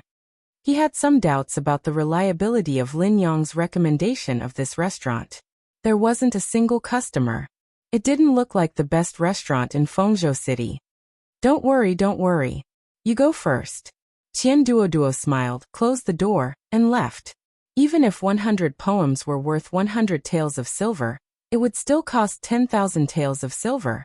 He needed time to prepare. The opportunity was rare. If he missed it this time, he didn't know when he would encounter it again. When he walked down the stairs, there were several figures coming in from outside. Dad. Qian Duoduo walked over and looked at the god of fortune in the crowd. He asked in surprise, Dad, why are you here? Shut up. Qian Duoduo glared at him and asked, Is there any guest in the restaurant now? Who are they? No. Qian Duoduo shook his head at first. Then he seemed to have thought of something and said, There is a friend of mine upstairs. As soon as Qian Duoduo finished speaking, a door opened upstairs. A young man walked out and looked down. He smiled and said, I've been waiting for His Royal Highness King Feng for a long time. Qian Duoduo scratched his head and said in surprise, Not much. I just arrived, and the dishes haven't been served yet.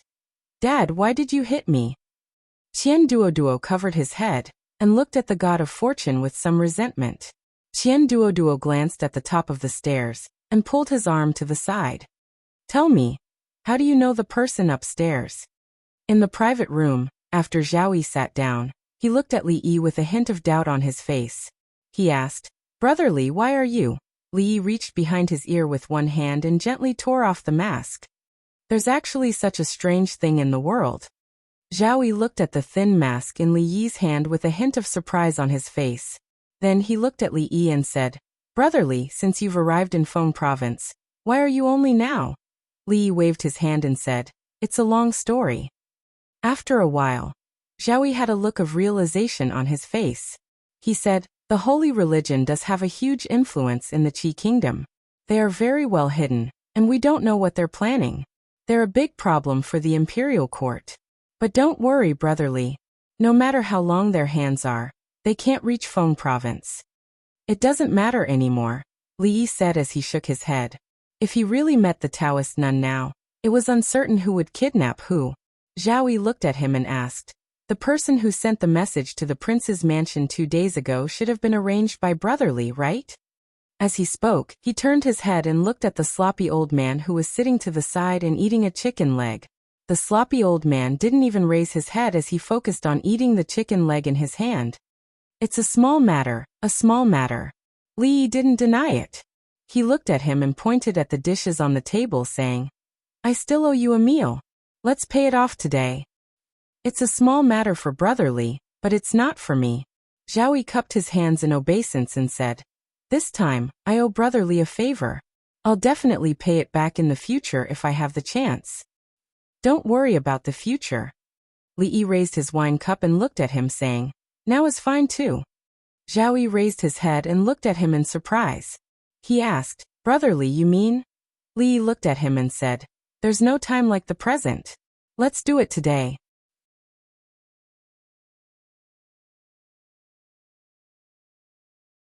Chapter 7:13. After listening to him, Zhao Yi's expression changed slightly. He asked, Brother Li, you're leaving? Li Yi nodded and said, I've been away from home for too long. It's time for me to go back. Zhao Yi was silent for a while and said, Don't worry and leave. I'll help take care of the Lin family.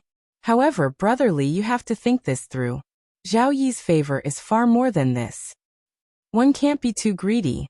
If I wanted tens of millions of liang of silver in Fengzhou, you wouldn't give it to me, would you? Li Yi smiled and raised his head. He waved his hand at the people behind Zhao Yi and said, Come, Brother Xiaowen, Brother Yanzhou, don't just stand there. Sit down and eat. Yang Yanzhou and Zhao Xiaowen glanced at Zhao Yi. Seeing him nod, they sat on either side of him. A few days ago, the poems that were circulating in Fengzhou were written by Brother Li, right? Ever since Li Yi appeared, Zhao Xiaowen's gaze rarely left his face. After he sat down, this was the first thing he asked. Li Yi waved his hand and denied. It was written by Brother Qian. Business was all about integrity. Money and goods were cleared. Those poems had nothing to do with him now that they were out of his hands. In fact, they had nothing to do with him in the first place. After Zhao Xiaowen asked that question, he realized he had asked a pointless question. Since he had seen him here, there was no need to argue about who the poems belonged to. Li Yi ate 2 mouthfuls of food and looked at Yang Yanzhou with some surprise. He asked, when did the foremost scholar of Qing and prefecture come to the Qi kingdom? In front of Brother Li, it's best not to mention anything about being the foremost scholar. Yang Yanzhou smiled and said, besides, Yanzhou was born in the Qi kingdom and grew up in the Qi kingdom. I'm just returning home from a faraway trip. Li Yi nodded and looked at Zhao Yi. Oh right, I didn't cause any trouble for His Highness this time, did I? Zhao Yi shook his head and said, if this is considered trouble, then the more trouble the better. If one were to look at the entire Qi kingdom, the debit and credit method, and the matter of the guilty silver were indeed like 2 huge stones thrown into a calm lake, stirring up quite a storm. This storm did not only exist in Feng province and the capital. It was now spreading to even more places. Moreover, the effects of these 2 incidents were far less significant. Although the waves had calmed, the undercurrents at the bottom of the lake had been thrown into even greater disarray by these 2 boulders. It was still unknown what the outcome of this trip to the capital would be. Zhao Yi raised his head and looked at the opposite side. The source of all these things was that he had casually done something in Fengzhou City. Although this matter would be of great help to him, a person who could single-handedly cause chaos in a country was truly terrifying. With the help of such a person, a mere country would be nothing. One day he might even become the ruler of the world. Li looked up at Zhao Yi and said, Brother Zhao, why are you still in a daze? Let's eat. At the entrance of the Qian family's restaurant, Li cupped his hands in obeisance to Zhao Yi and said, after this farewell, I don't know when we will meet again. Brother Zhao, take care. Zhao Yi also cupped his hands in obeisance. Brother Li, take care. Qian Duo, who was behind the crowd, was firmly held down by the money god. As he watched the figure disappear, he became dejected. In front of them, Yang Yanzhou withdrew his gaze and asked, Your Highness, why didn't you keep him? We couldn't keep him. Behind Zhao Yi, the middle-aged scholar breathed a sigh of relief and sighed. Even His Majesty doesn't have such a grand entourage to accompany and protect him. How could we keep him? Zhao Yi shook his head and said, How can forcing him to stay be better than being willing? Yang Yanzhou said, Given his character, how could he stay in the Qi kingdom willingly? Soon, Zhao Yi shook his head and said, Early this morning, I received a messenger from Jingdou on horseback. The emperor of the Jing kingdom hasn't been to court for half a month. Yang Yanzhou was stunned and asked, Is the Jing kingdom going to change? Zhao Yi nodded and said, I'm afraid it's going to happen soon. Yang Yanzhou thought for a moment and said, But we haven't gotten the divine punishment yet. The Qi kingdom hasn't been decided yet. It's too early. Even if we get the secret recipe, I'm afraid there will be more trouble. Zhao Yi looked back at the money god and said, Do you know the Lin family in Feng province? Money god was confused and said, There are many Lin family in Feng province. Which one are you talking about, Your Highness? Zhao Yi thought for a moment and said, It seems to be a jewelry business. Money god scratched his head and said, I seem to have a little impression of it. Do you want to pack your things when you go back, in case it's too late to leave? This was the 3rd time the sloppy old man had asked in a roundabout way. Li Yi tilted his head to look at him and said, I'm sure. We'll leave tomorrow. Sue, if you have any other questions, just ask them now. The sloppy old man waved his hand and said, I'm just asking casually. There's nothing urgent. It won't be too late to postpone it for another 2 days. Then postpone it for another day. Li Yi thought for a moment and said, Tomorrow is a little rushed. It's not easy to go if it's too late. It's better to set off in the morning the day after tomorrow. The sloppy old man was stunned and said, "It doesn't matter if we travel at night. We're all people in the martial arts world. It's normal to travel at night. It doesn't matter." It doesn't matter? It really doesn't matter.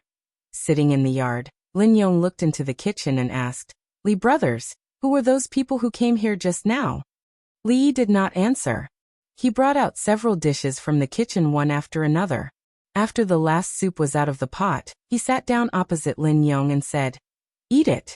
There's still one more in the kitchen. When you go there later, give it to Miss Lin." Lin Yong looked at the food on the table. The fragrance assailed his nostrils. He swallowed his saliva and looked at Li Yi. He asked, "What day is it today? Why is it so sumptuous?" Li Yi waved his hand and said, "Eat it." Lin Yong looked at him and asked, "Don't you want to send one to Miss Lu?" Li Yi shook his head and said, "She's out. She won't eat at home today." Lin Yong looked around and asked, "Where's the old man? Let's eat. Don't talk so much nonsense." Li Yi glanced at him, picked up the chopsticks and ate by himself. Lin Yong said as he filled a bowl of soup for himself, "To be honest, Li brothers, I've never seen a man cook so well. I've never seen a woman cook so well. I can't even eat the food that my husband cooks now. And my miss doesn't know how to cook at all. I'm thinking, a woman who can't even cook, who will marry her in the future." Ahem. Li Yi coughed softly. "What's wrong? Are you choking?" Lin Yong raised his head to look at him, then scooped another bowl of soup for himself. Pressing down on the small mountain of soup in the bowl, he said, "Eat slowly, I won't fight with you over it." "Right, where were we just now?" Li Yi reminded him, "We were talking about your husband's cooking is not good." "No, I think we were talking about my Mississippi." Lin Yong shook his head and said, "My miss is not like a woman at all. Not to mention that she can't cook. She's so powerful. Everyone in the Lin family is not afraid of her. In my opinion, women can't be too powerful. If they are too powerful, they won't be able to marry no matter how beautiful they are." Ahem. Li Yi coughed again. "I told you to eat slowly. Come, have some soup." "Oh, there's no more soup." Lin Yong waved his hand and said, "In fact, without Miss Lu, I think you and my miss are the best match. Miss will do the work of earning money and supporting the family. You can live off a woman at home. No, you can cook at home and recite poems. Miss also likes these things. That's great. I won't worry about her marriage." Lin Wanru stood behind him and said apologetically, "I've made you worry." Lin Yong looked back and said, "We're family. Don't be so polite. I've watched you grow up." Then he looked back at Li Yi and said, "Li brothers, what did you say just now? You're going out to find Miss Lu for dinner, right?" "I'll go right away." Before he finished speaking, he had already put down his chopsticks and strode outside. Li Yi made a helpless gesture and said, "You know, he's like this. Don't mind him. He's been so outspoken for so many years. I'm used to it." Lin Wanru nodded and looked at him and said, "Tomorrow morning, the Lin family will hold a banquet. The shopkeepers of several shops and people from the business will go. Remember to come." Li Yi nodded and said, "Got it. I'll ask Brother Lin to pick you up tomorrow." Lin Wanru said and turned to leave. When she reached the door, she turned back. "Is there anything else?" Li Yi looked at her and asked. Lin Wanru pointed to the kitchen and said, "These are my dishes. Bring them there yourself."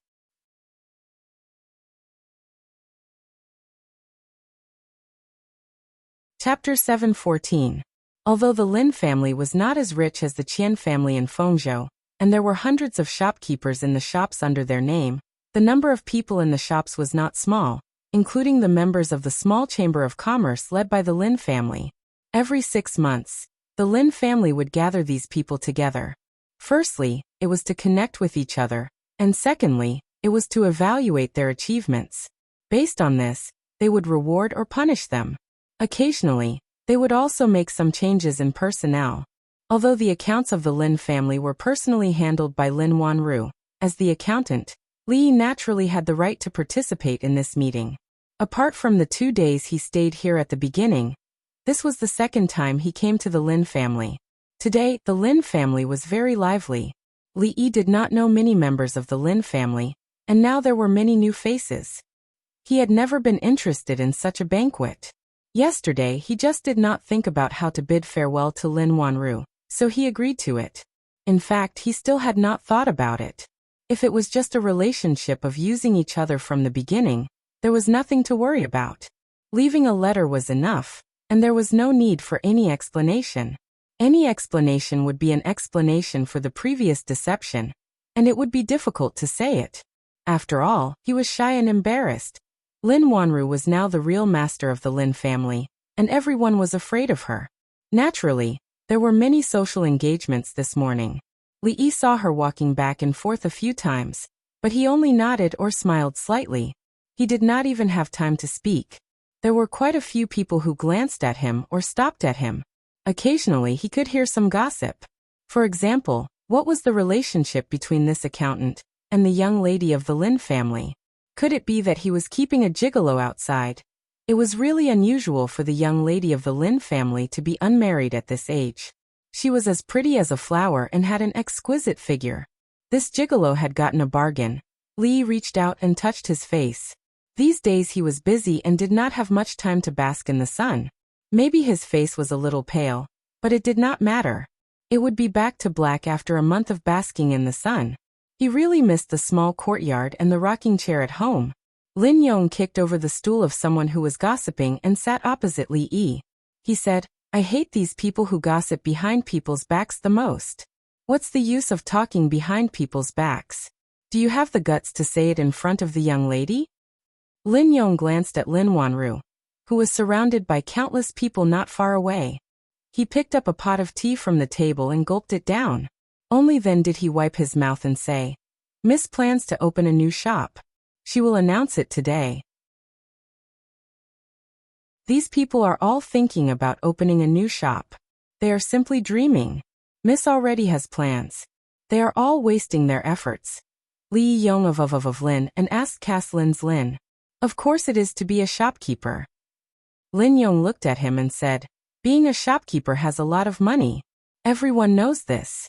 That shop used to be managed by the second master. That's why he could be so greedy. But they are thinking in vain this time." Lin Yong looked at him and said mysteriously, "You will know in a while. Miss is like a tigress at home. No one dares to say a word when she roars. This matter should be settled." Ahem. Li coughed lightly. He picked up the teacup and moistened his lips. Lin Yong glanced at the teacup on the table. He stood up naturally and said, "The tea is cold. I will go and heat it up." He stood up, picked up the teapot, and walked straight ahead. Lin Wanru sat down where he had been sitting. Her expression was rather helpless. "Tired?" Li pushed a fruit platter over and asked. Lin Wanru said, "It's been like this for the past few years. It's good to get used to it. There's no end to business, and there's no end to earning money." Li shook his head and said, "There are still many things to do in life. This kind of life is so boring. But if I don't do business, I don't know what I should do." Lin Wanru shook her head. When she looked at him again, she said, "There is something." She was only halfway through her sentence when there was a sudden commotion in front of her. Lin Wanru looked back and said, "I will go and take a look first." Li nodded. Before Lin Wanru could walk over, a group of people walked over to her side. A man's expression was a little anxious. As he walked, he looked at the three people in front of him and said, "Shopkeeper Ma, Shopkeeper Su, Nephew Bai, if there is anything we can discuss it. Why did you break it off just like that?" Shopkeeper Ma sneered and said, "You will have to ask Wanru about this. The Ma family and the Lin family have been working together for so many years, but in the end, the Lin family treated us like this. It's really chilling." The man saw Lin Wanru and hurriedly walked over and said, "Wanru, do you have some misunderstanding with Shopkeeper Ma and Shopkeeper Su? Shopkeepers, why are you here?" Lin Wanru looked at the two people and asked calmly. The man immediately said, "I invited the two shopkeepers to come here. It's such a big thing, but you didn't discuss it with your family. It's simply outrageous. Without these three shops, where will we get the raw materials in the future?"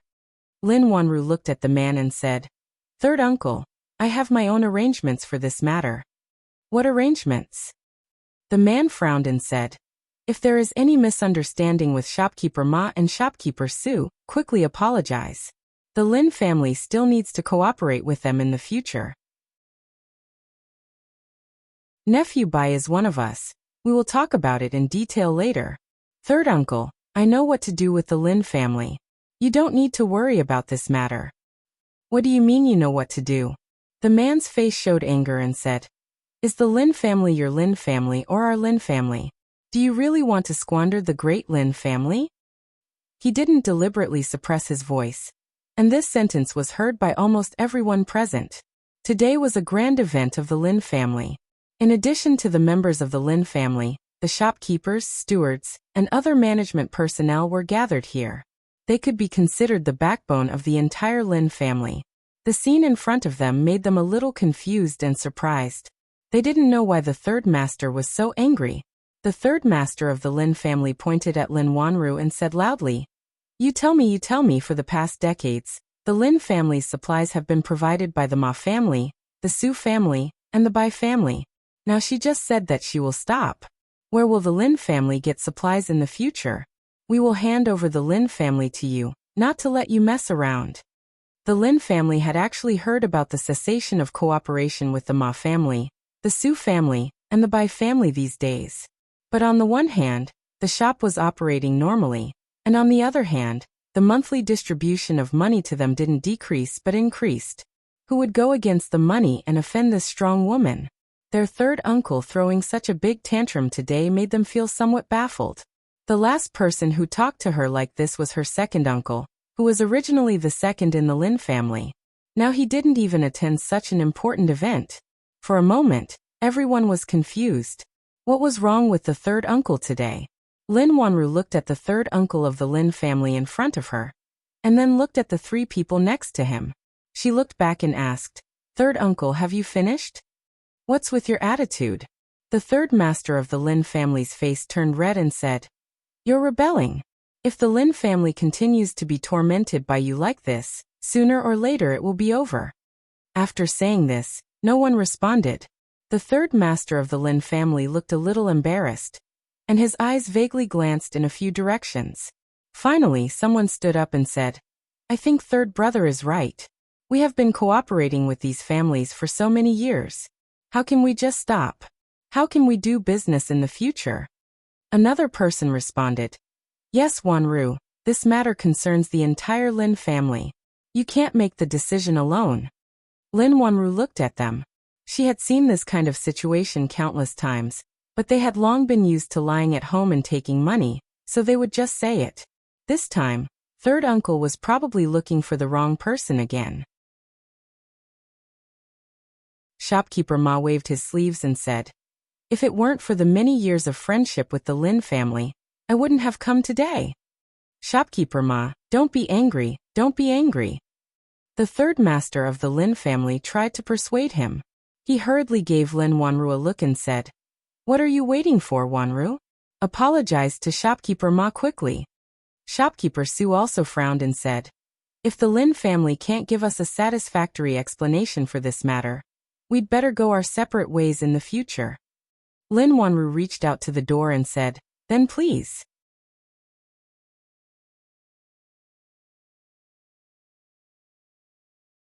Chapter 7:15. Shopkeeper Ma and Shopkeeper Su were taken aback when they heard that.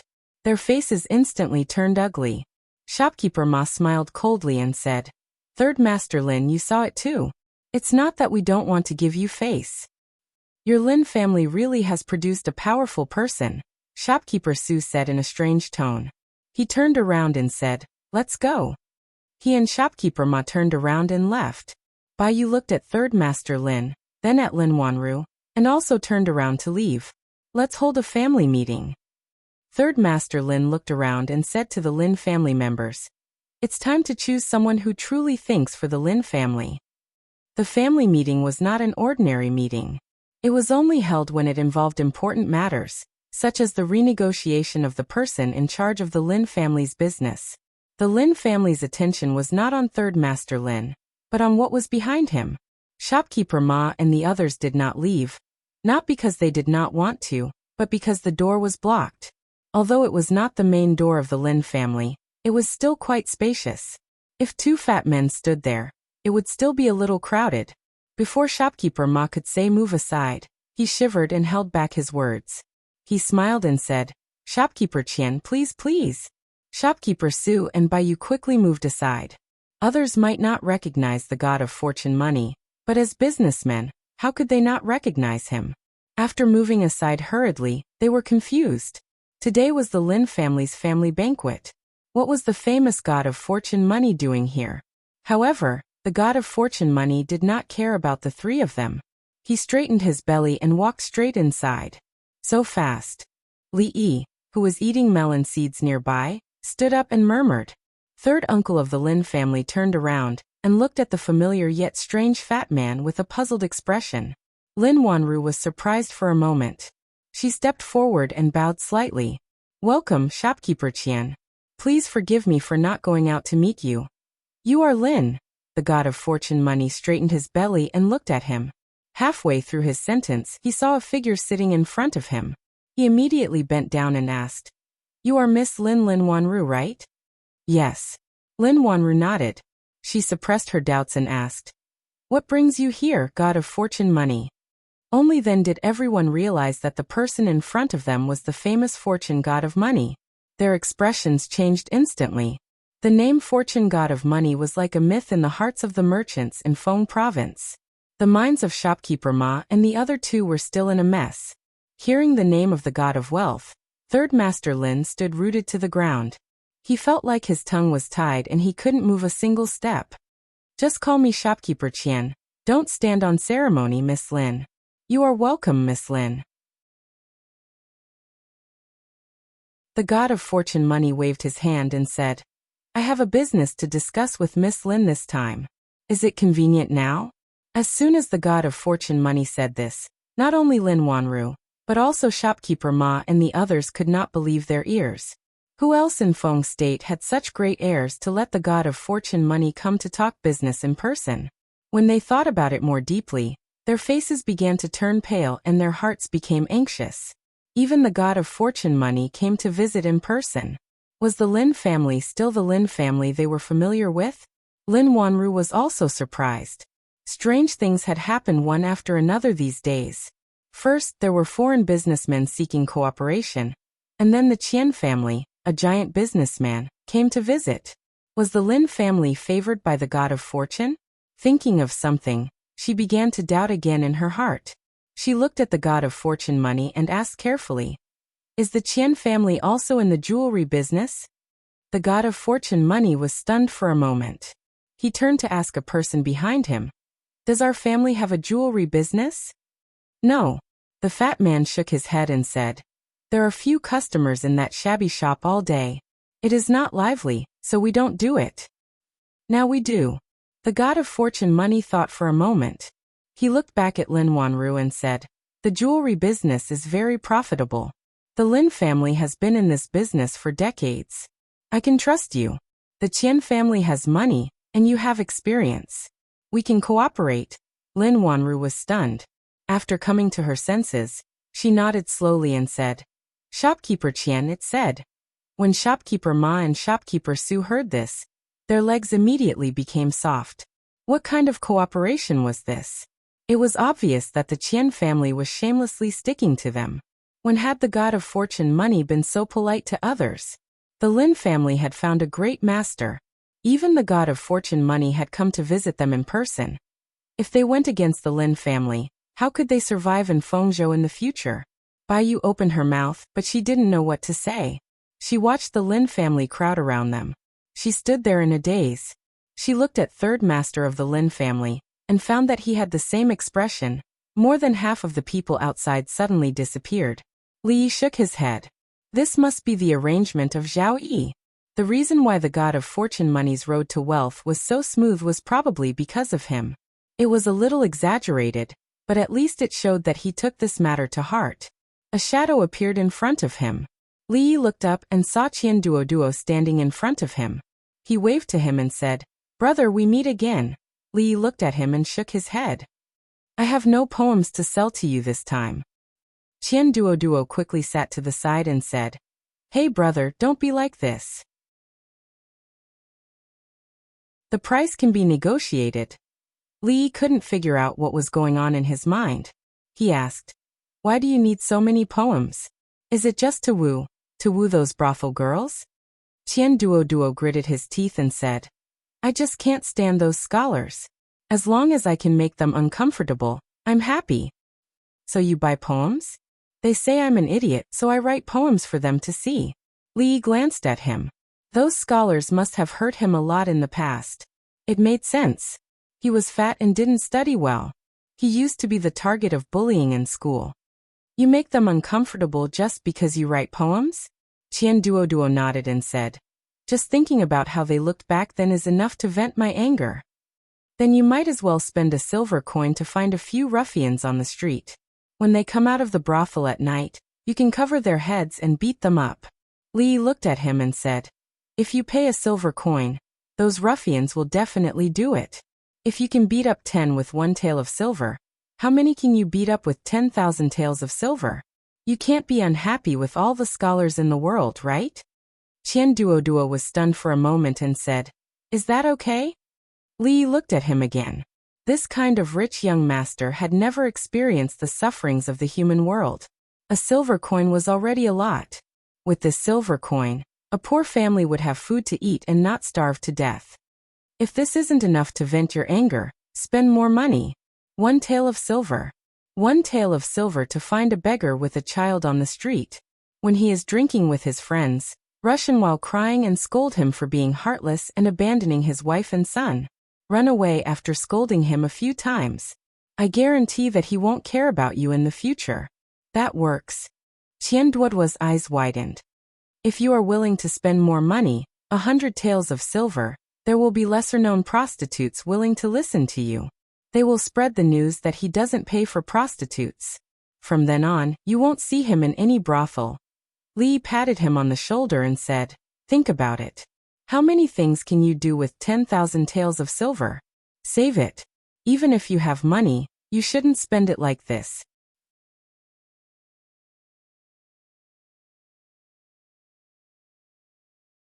Chapter 716. Qian Duoduo was really a clean stream among the rich second generation. He used to be. In terms of financial resources, there were few families in the entire Feng state that could compete with the Qian family. In terms of background, the Qian family was backed by the third prince Zhao Yi. Which poor scholar could afford to offend him? Such a person had always suffered from the cold eyes and ridicule of others, but he just wanted to buy a poem to show off. How did the Qian god of fortune teach his son? If it was someone else, they would have lost a few lives. When he encountered difficulties in the Qi kingdom, it was because of Qian Duoduo that he survived 2 financial crises. Just because Qian Duoduo called him brother, he would definitely help him. In order to prevent him from walking down the wrong path, he had said those words after careful consideration. Qian Duoduo obviously had not experienced the ugly baptism of the secular world. After Li Yi's words, he fell into deep thought. I understand. When Li Yi was about to finish his cup of tea, Qian Duoduo suddenly stood up with a look of enlightenment on his face. Li Yi glanced at him and asked, What do you understand? Spend the least amount of money and do the most things. You can't just think about throwing money. You have to do things cleverly. Qian Duoduo's face showed a thoughtful expression. Every penny should be spent just right. That's what my father taught me. Li Yi nodded. Qian Duoduo understood the essence of those words so quickly. The boy was worth teaching. So, Qian Duoduo turned to look at him and asked, When are you going to pay me back? This was a bit like burning the bridge after crossing the river. Just now he had taught him so many life philosophies and guided him in the right direction. He hadn't even mentioned taking the money, but he was showing off first? This is different. Qian Duoduo looked at him and said seriously, Thank you for your advice just now. I have benefited a lot. How much is that worth? Brother, name a price and I will give it to you immediately. He changed his tone and said, But brother, you owe me a penny. You have to pay me back. Seeing his serious look, Li Yi began to admire the god of wealth's upbringing.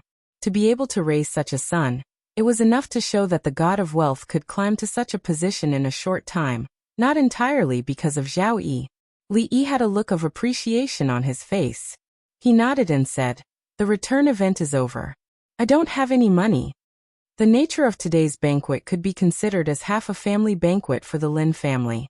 The members of the Lin family were only a small part of them. Most of them were the shopkeepers and managers of the shops under their name.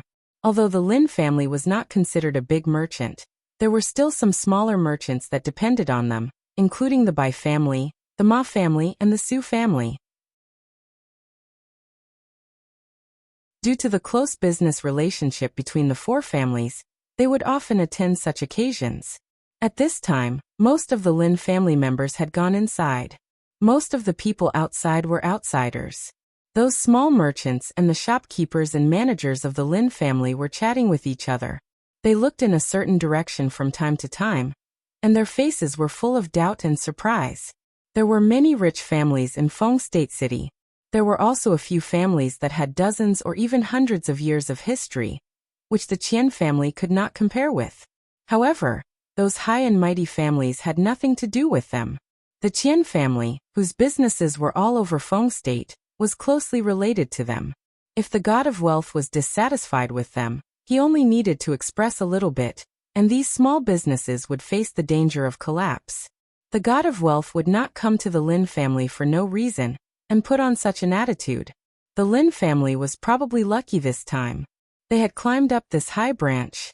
Wouldn't they be rolling in money in the future? The shopkeepers and managers of the Lin family were naturally delighted. The bigger the Lin family's business was, the higher their status would be, and the greater the benefits they would get. Those small merchants were naturally excited.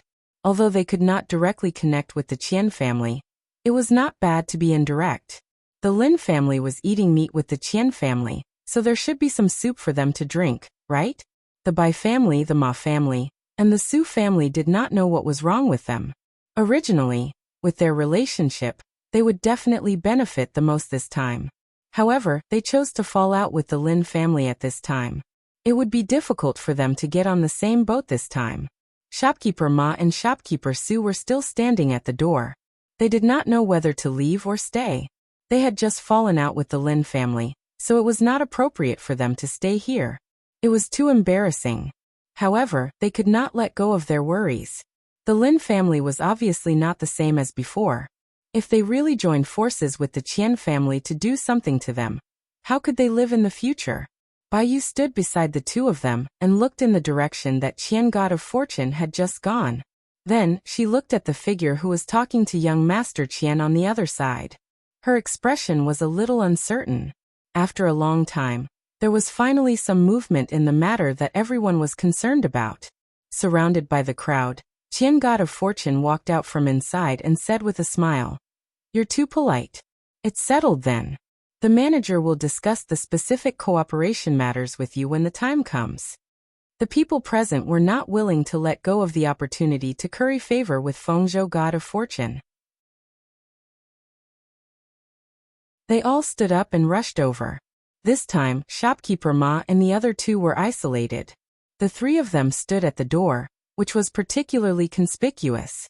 He didn't want to argue with him over the matter of a copper coin. Seeing Lin Wanru walk over, Li waved his hand at her and said, "Even though that's the case, it depends on my mood.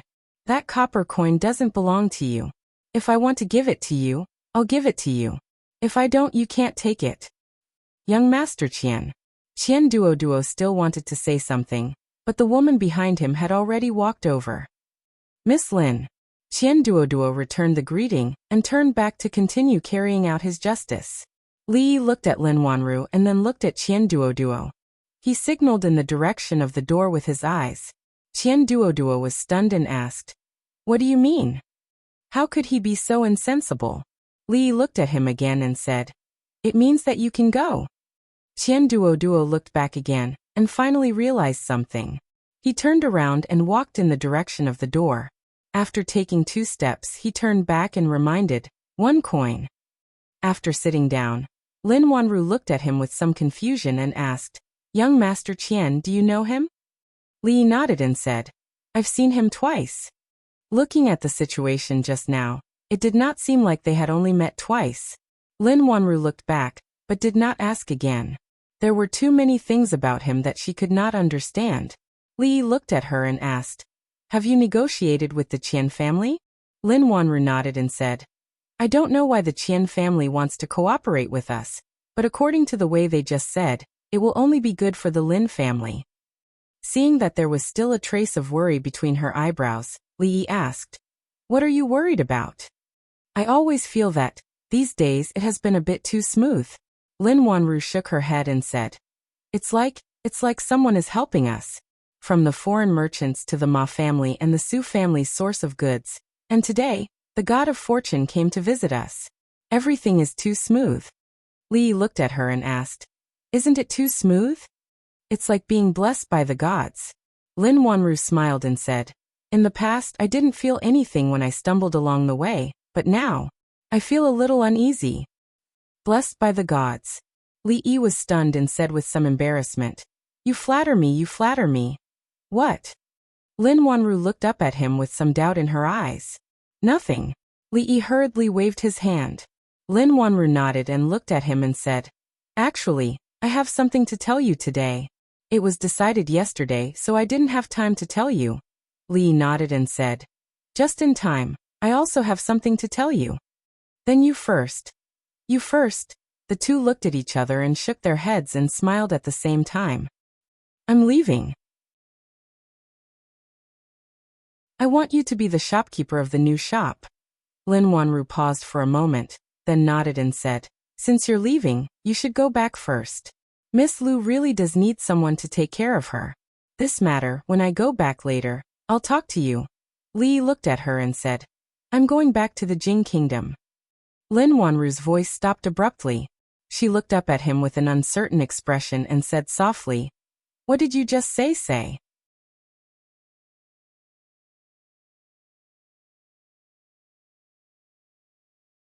Chapter 717.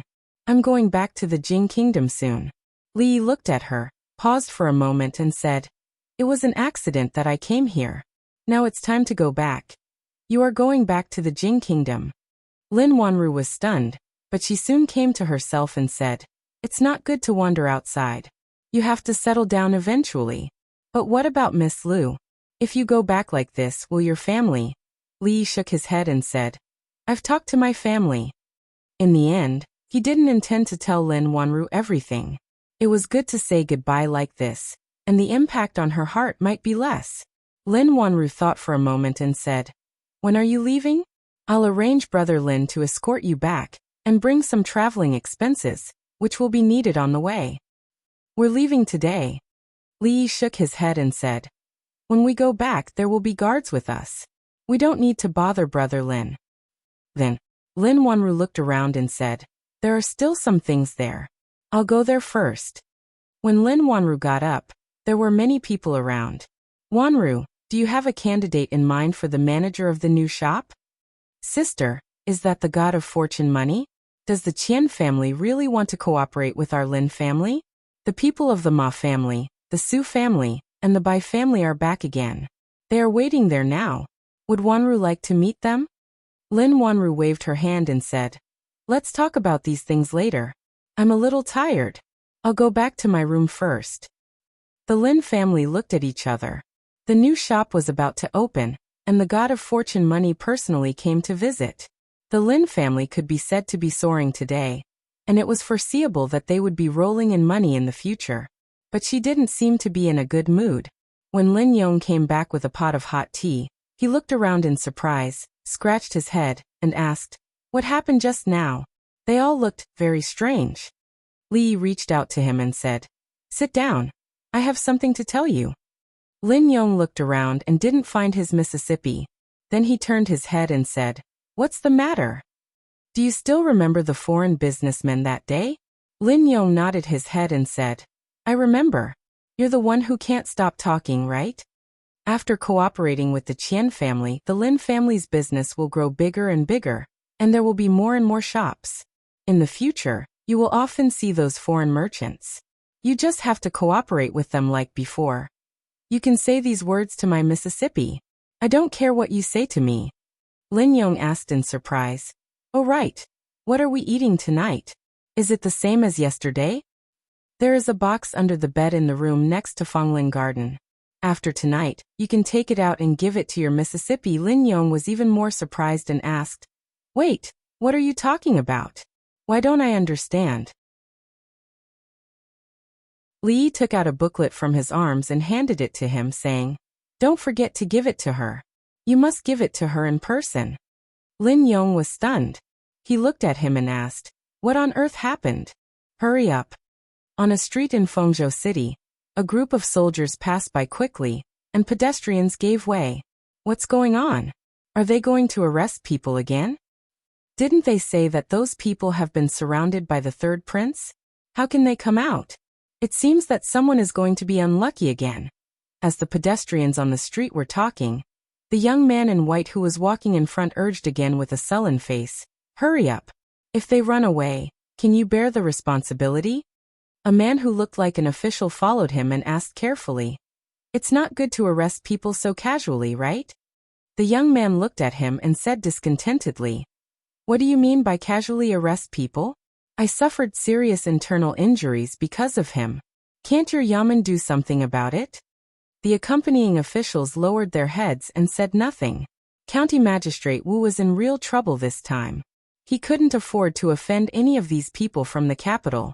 Although they were surrounded by the guards in the courier station a few days ago, the guards had retreated. Which official in Fengzhou dared to offend the first prince's people? County Magistrate Wu thought to himself. Even if you have serious internal injuries, you should at least pretend to be more realistic. It's too arrogant to arrest people so aggressively. However, he should be arrogant. Several officials in the yamen had been arrested by them. As a small county magistrate, if he disobeyed them on this matter, they could use any reason to take off his hat and escort him to the capital. The young man urged, Where is the Lin family? Are we almost there?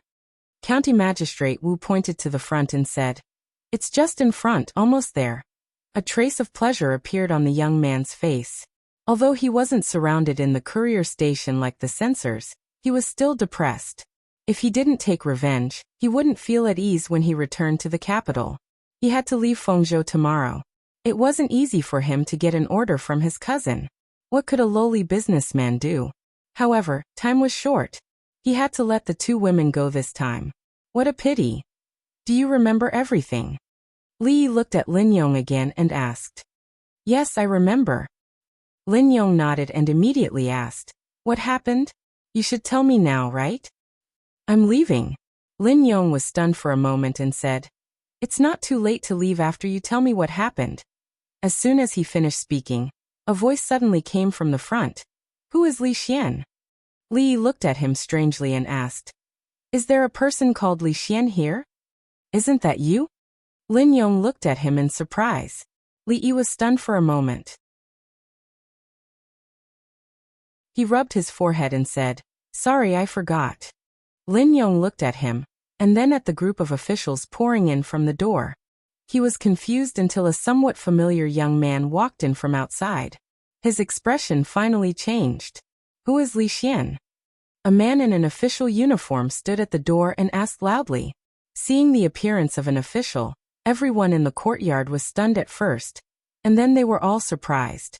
The Lin family was really troublesome today. First, the Ma family, Su family, and Bai family came to quarrel with each other. Later, the money god came to cooperate with them in person. As soon as the money god left, the officials came to the door. Didn't these people really discuss it? Who is Li Xian? I don't know. I've never heard of such a person in the Lin family. Is that the county magistrate? Why is the county magistrate here? Did the Lin family get involved in a lawsuit? The county magistrate's arrival brings light to the Lin family. While people were whispering timidly, the third master of the Lin family had already greeted the county magistrate with a frightened face. He asked cautiously, May I know why the county magistrate has come to the Lin family? There is a person named Li Xian who is suspected of beating an official of the imperial court. Is he in the Lin family? The third master of the Lin family was stunned and said, No, there is no shopkeeper surnamed Li in the Lin family. and there is no one named Li Xian among the servants. As soon as he finished speaking, someone came from the side and whispered, "Isn't the accountant brought back by the eldest sister called Li Xian?"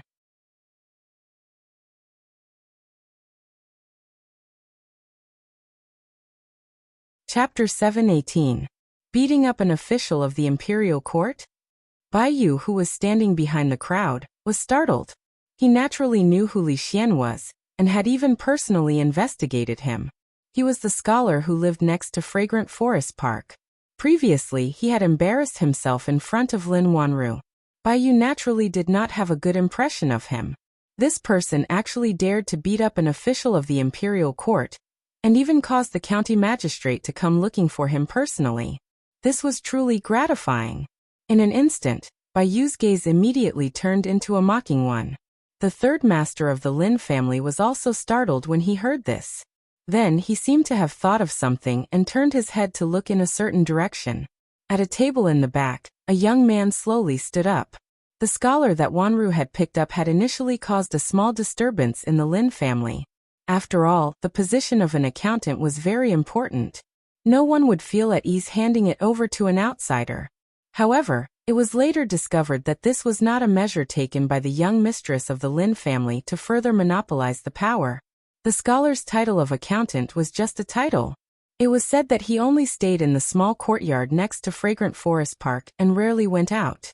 The family had their own guesses as to whether he was an accountant or a lover. However, this had nothing to do with their interests, so they gradually stopped paying attention to it. As time passed, they even forgot his name. He did not expect to hear his name again from the county magistrate's mouth. The third master of the Lin family was slightly angry. This scholar ate the Lin family's food and lived under the Lin family's roof. He actually caused so much trouble for the Lin family. The third master of the Lin family's face darkened. He looked at the scholar and said, "Li Xian, the county magistrate is asking a question. Hurry up and come over." In an instant, the focus of everyone's attention immediately shifted to the scholar in front of them. Beating up an official of the imperial court? Li walked over and looked at the county magistrate. He asked, "May I know where the official of the imperial court that you mentioned just now is?" County magistrate Wu frowned slightly and said, "Come with me to the county office and you'll know." Although there was something fishy about this matter, there was no need to make the first prince unhappy over an unimportant person and bring unnecessary trouble to the third prince. "If I tell you to go, then go. Why are you talking so much nonsense?" The third master of the Lin family frowned and said, "Hurry up and go." In the crowd, the sloppy old man threw down the chicken leg. Li secretly made a gesture to him. The old man shook his head and picked up the chicken leg again. Li didn't look at the Lin family's third master. He glanced at the young man standing behind the constables, who was looking at him with a mocking expression. He shook his head slightly. Before he left, he didn't even let him have some peace. It seemed that it was necessary to see Zhao Yi yesterday. Otherwise, after he left, who knew what would happen to the Lin family? Li glanced at the county magistrate and said, "Let's talk outside." "Wait." A voice came from behind. Lin Wanru walked to the county magistrate and said, "I was also there that day. Please take me away with you." The third master of the Lin family's third master's face changed and he said, "Wanru, what are you doing here? It's none of your business here. Go back quickly." Just now, he wanted to take away the power in Lin Wanru's hands. But just now, the money god obviously came to the Lin family for her. The future of the Lin family depended on her. Now she couldn't have anything happen to her. Li Yi turned to look at Lin Wanru and said, "It's really nothing serious. Just make it clear." Lin Wanru looked away from the young man behind the constables and looked at the county magistrate. She said, "Aren't we going to the county office? Let's go." Lin Yong looked anxious and said, "Miss, don't go. It's obviously that bastards." Lin Wanru glanced at him, and Lin Yong immediately closed his mouth. "Let's go." County Magistrate Wu glanced at her and said lightly, "There wasn't much difference between a scholar with no background and a merchant's daughter.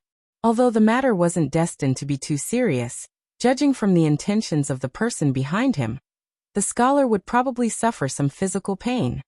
Sir, I don't think it's so troublesome, Li Yi said with a smile as he stuffed something into the county magistrate's hand. County Magistrate Wu was stunned.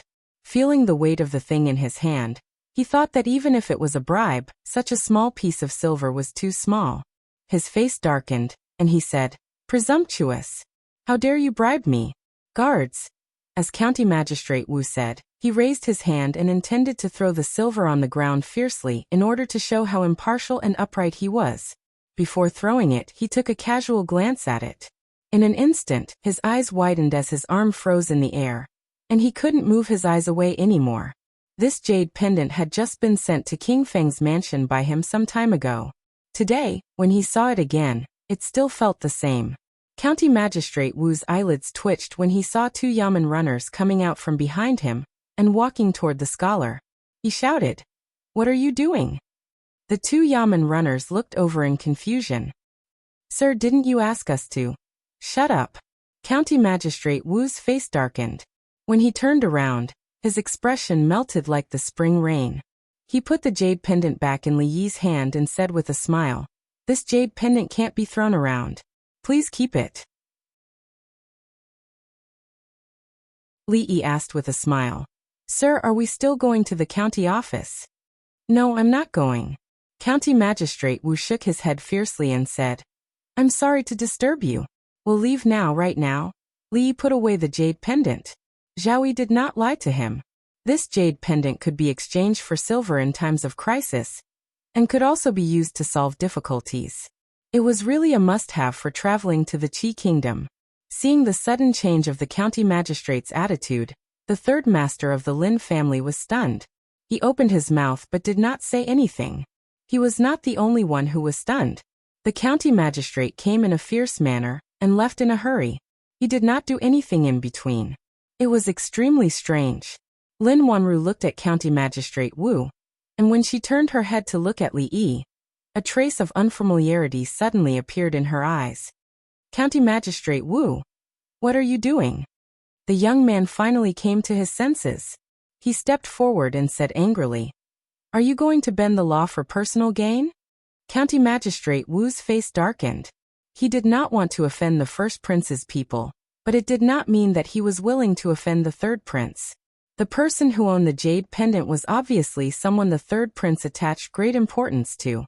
County Magistrate Wu did not dare to offend the third prince. After all, the first prince was not the real master in Feng province. He looked at the young man with a sullen face and said coldly, "Do I need you to teach me how to do things?" This scene caused everyone present to be dumbfounded. Today they not only saw the god of fortune in Feng province, but also the county magistrate's internal strife. This trip to the Lin family was not in vain. How dare you? Even in the capital he was a domineering and unscrupulous person. How dare a remote county magistrate treat him like this? The young man was angry and said harshly, "Do you still want to be the county magistrate? I'm afraid you can't make the decision on this matter, can you?" A voice came from outside. After being stunned for a moment, the people immediately looked at the door. Li Yi stretched out his hand and rubbed between his eyebrows. Looking at the figures coming in from outside, he murmured, "Zhao Yi, you've gone too far."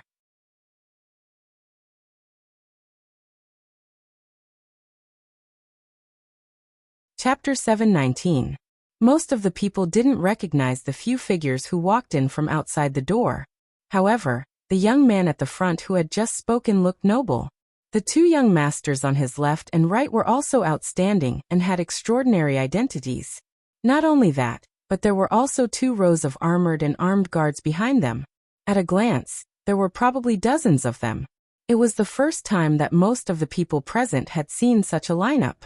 They didn't know these people, but there was one person that everyone knew.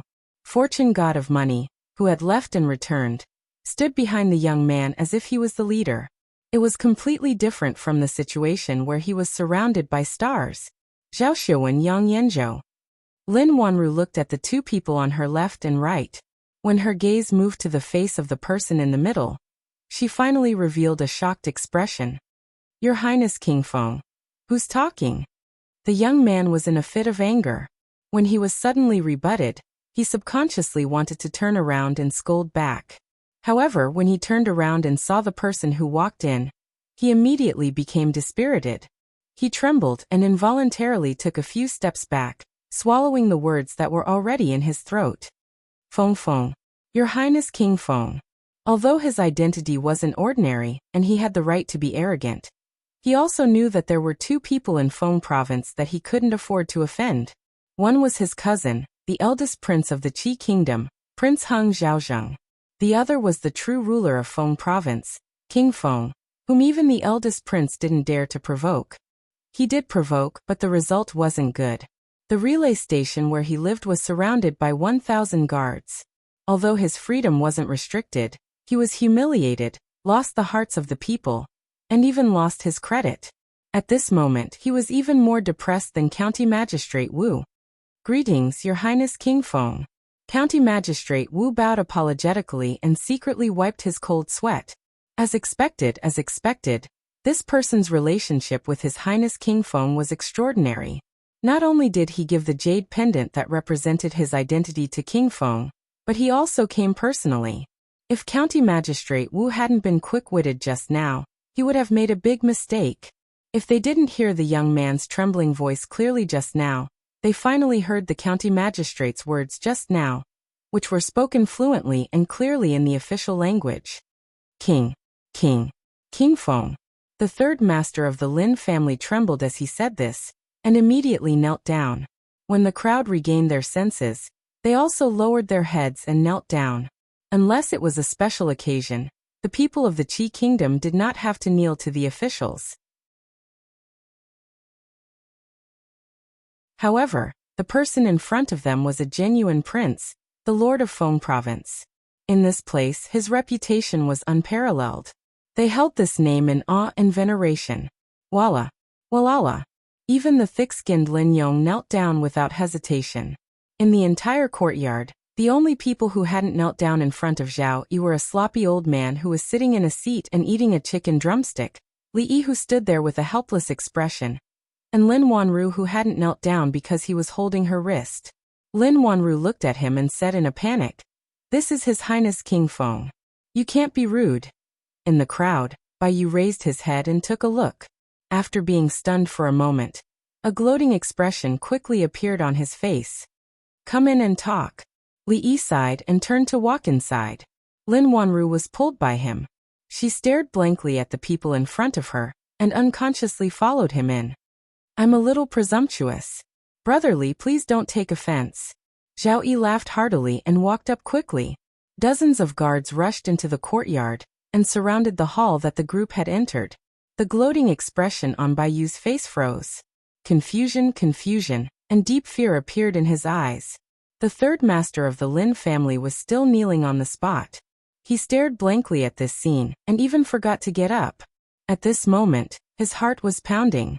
Was the person who spoke just now really the accountant of the Lin family? The gigolo kept by Wanru? How could he speak to His Highness King Feng like that? How could His Highness respond like that? The third master of the Lin family rubbed his forehead with his hand. He felt dizzy. The accountant of the Lin family, the gigolo kept by Wanru. He spoke to him like that and reprimanded him. His Highness King Feng was so polite to him. Not only did he feel dizzy, but his vision also darkened until it was completely black. "Third uncle. Old third. What's wrong with you? Wake up." The muffled sound of his head hitting the ground finally brought everyone from the Lin family back to their senses. They all rushed in the direction that the third master of the Lin family had fainted on. In the hall, Li Yi rubbed his forehead. He looked at Zhao Yi and asked, "Isn't this a little too much?" Zhao Yi shook his head and said, "I'm leaving for the capital tomorrow. I can't disappoint Brotherly, so I thought it was better to come personally." Zhao Yi took a sip of tea and glanced at Lin Wanru. He then looked away and said, "This way, even if I leave, no one in Feng province will dare to make things difficult for the Lin family. Are you satisfied with this, Brotherly?" Lin Wanru was stunned. The hand that was pouring tea for Li Yi also trembled slightly. Li Yi waved his hand and said helplessly, "Thank you."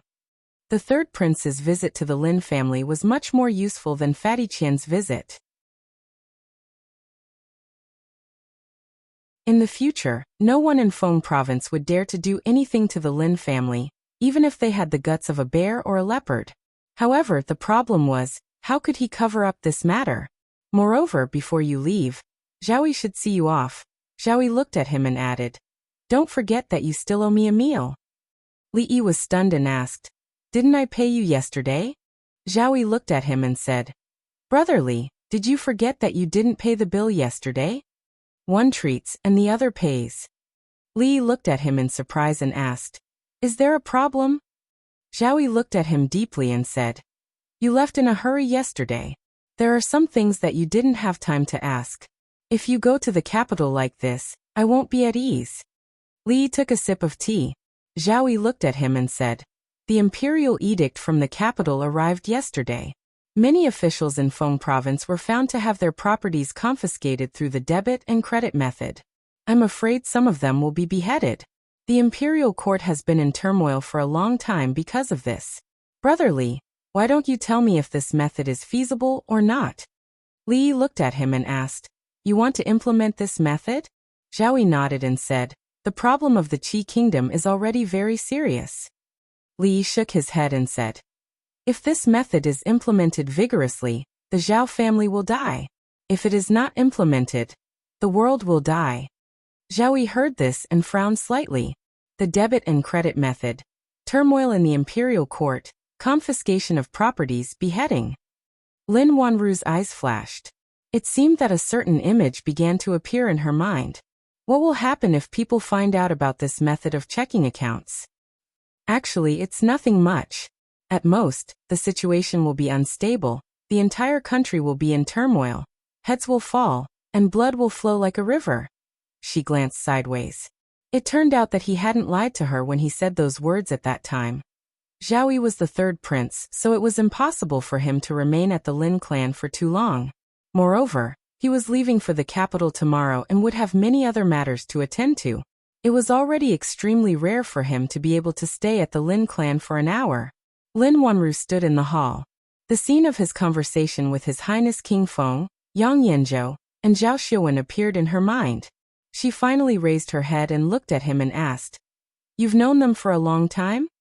"I've known the third prince and Zhao Xiaowen for almost a year. However, to be honest, I've only met them once or twice before." Li Yi thought about it and said, "I met Yang Yanzhou a little earlier. He was at Qing and Prefecture in the Jing Kingdom.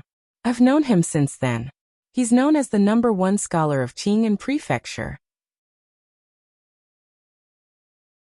I've only met him twice or thrice, but we haven't spoken much. I know you have many questions, but before that..." Li Yi looked at her and extended his hand. "Miss Lin, let me reintroduce myself. I am Li Yi."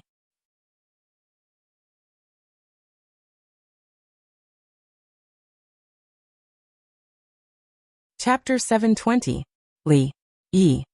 Lin Wanru looked at him in a daze and asked, "The #1 scholar of the Jing Kingdom, Li Yi?" The Lin family's banquet, the god of wealth's visit, King Feng's visit, and the scholar she had picked up 2 months ago was the scholar she admired greatly. At this moment, Lin Wanru felt like she was in a dream. What #1 scholar? It's all nonsense. You can't take it seriously. Li Yi's outstretched hand stopped in midair. He said, "But it should be the Li Yi you're thinking of." Lin Wanru's expression was a little confused. After a long time, she looked away and murmured, "No wonder. No wonder he copied the handwriting of the Jing Kingdom's #1 scholar, Li Yi. It was more similar than Zhao Xiaowen's. No wonder he never studied or asked about poetry. It was because no one in Feng province or even the Qi kingdom could compare to him in these matters. No wonder a scholar knew the way of business. Now that she thought about it, those foreign merchants were willing to give so much profit to the Lin family because he was Li Yi. Li Yi of the Jing kingdom, Li Yi, who had defeated the Qi kingdom's Wenzong, defeated the Qi kingdom's poet saint, and defeated the Qi kingdom's diplomatic mission. His reputation had spread throughout the Qi kingdom a long time ago.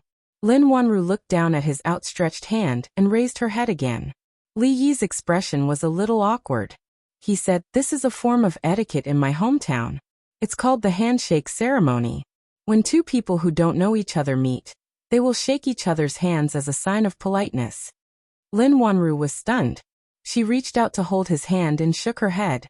She said, "The Jing Kingdom's etiquette is really strange." Since they were already being honest, they might as well be honest with each other. Li Yi reached out and took off the mask on his face. Lin Wanru's expression froze again when she saw this. She looked at the unfamiliar face and asked in a trembling voice, "Is this your original appearance?" Li Yi nodded and said, "Because of some reasons, I have no choice but to do so." Lin Wanru sat on the chair and said in a low voice, I want to be alone for a while." When Li Yi walked out of the hall, he bumped into Lin Yong. When he walked over, he asked, "Brother, are my Miss and the Li brothers inside?" Li Yi patted him on the shoulder and said, "Don't go in yet. Let Miss Lin have some time alone." Lin Yong's footsteps suddenly stopped. He turned his head and looked up and down. An expression of disbelief appeared on his face. He said, Can you say something more for me?" Li Yi looked at him and said, "If you come to the Jing Kingdom again, you can come to the capital to find me." You are the Li brothers?" Lin Yong gasped. The expression on his face was no different from seeing a ghost in broad daylight. "Gone?" The sloppy old man wiped his mouth and walked over to ask.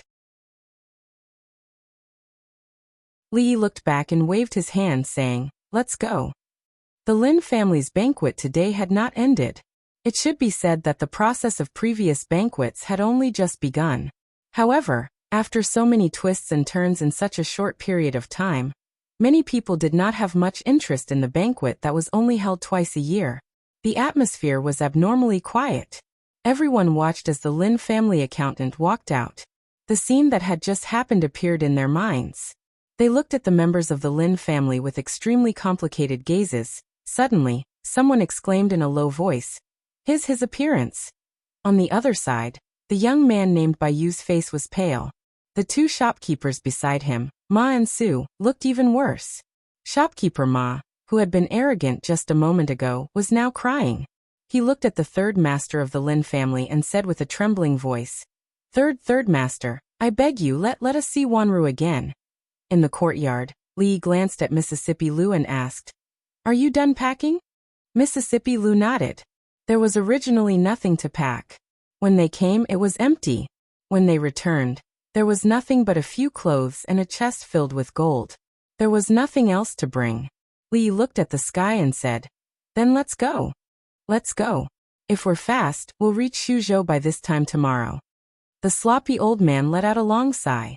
Outside the door, Taoist priest Yuan stood there. There were more than 10 people standing behind him. Even further away, there were many figures in the crowd looking in the same direction. Lin Yong stood at the entrance of Fenglin Garden. His mouth was open and had not closed since the beginning. Li Yi walked over and patted his shoulder. He said, "Where's Miss Lin?" "At home." Lin Yong looked into Fenglin Garden and turned around. He said, "Do you want me to call her?" "No need." Li Yi retracted his hand from his shoulder and waved it casually. "Goodbye, big brother Lin." Lin Yong nodded and looked at him in a daze. He said somewhat mechanically, "Goodbye." When there was no one in front of him, Lin Yong came back to his senses. He looked at the courtyard next to him and quickly walked over. The furnishings in the courtyard were still the same as before. There was a clay pot at the door of the kitchen that was used to boil medicine. However, there was no longer the fragrance that made him salivate just by smelling it. Thinking of something, he walked into the room and leaned over to look under the bed. After a while, he pulled out a box from under the bed. The box was very big, and it was not locked. Lin Yong opened it casually. The next moment, he was dazzled by all kinds of colors. Fengzhou Courier Station. "You said that Zhao Yi personally went to the Lin family to see the person you met the other day?" Zhao Zheng looked at the young man who was still a little pale and asked, "Who is that person?"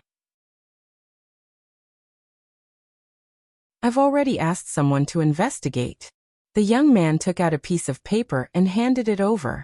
He said, "When I came back just now, I saw that they seemed to have left the city." "The accountant of the Lin family?" Zhao Zheng frowned. After looking at it several times, he still had no clue. "He's from the Jing Kingdom. Why was he so polite?" Li Xian. At a certain moment, Zhao Zheng seemed to think of something. His expression changed and he immediately said, "Chase." In Fonglin Garden, Lin Yong picked up an exquisite Buddha statue and exclaimed, "Miss, this is colored glass." He looked down at the box at his feet and said, "These are all colored glass. How much is it worth?" Lin Wanru's gaze only stayed on the colored glass for a moment before she looked away. Lin Yong's voice came again. "Miss, when the Li brothers left just now, you were clearly in the shop. Why didn't you come out?" Lin Wanru put down the note in her hand that said, "Sell it as soon as possible." She said, "Put these things away and go back to work. Brother Lin, make some preparations these days. I plan to let you go to the newly opened shop." "Ah?" Lin Yong was stunned.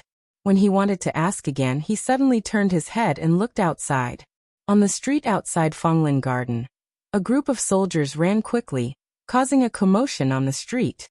Lin Yong sighed and said, "Feng State City is in chaos again." In King Feng's mansion, Zhao Yi, who was arranging many things after leaving, turned his head and asked, "How many people did they bring?" The person in front of him said, 100 personal guards. Zhao Yi shook his head and said, "Did my brother also go?"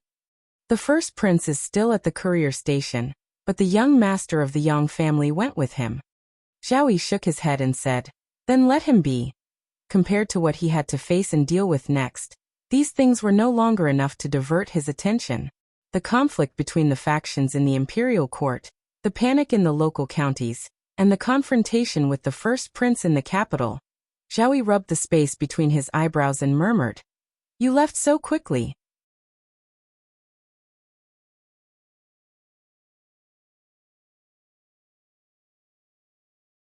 Chapter 721. Outside Fengzhou City, Li Yi stood at the foot of the city wall and looked up. On the towering city wall, the two words Fengzhou were particularly majestic and majestic. At first glance, one could tell that it was written by a famous master. He looked at the city gate again. After leaving this time, it was uncertain whether he would come back here again. He felt a little guilty about Lin Wanru. She had always taken good care of him and Mississippi Lu, but in return she had lied to him. Although the lies were kind, Li still could not face her calmly before leaving. After a while he collected all his thoughts, turned to look into the distance, waved his hand, and said softly, "Let's go." Half an hour later, "Go after them."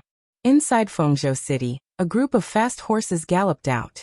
The young man in the front was full of excitement and said loudly, "His Highness has ordered that whoever catches them will be heavily rewarded." On the official road, pedestrians and peddlers gave way. The horses galloped, stirring up smoke and dust. In Fonglin Garden, Lin Wanru slowly closed the booklet in her hands.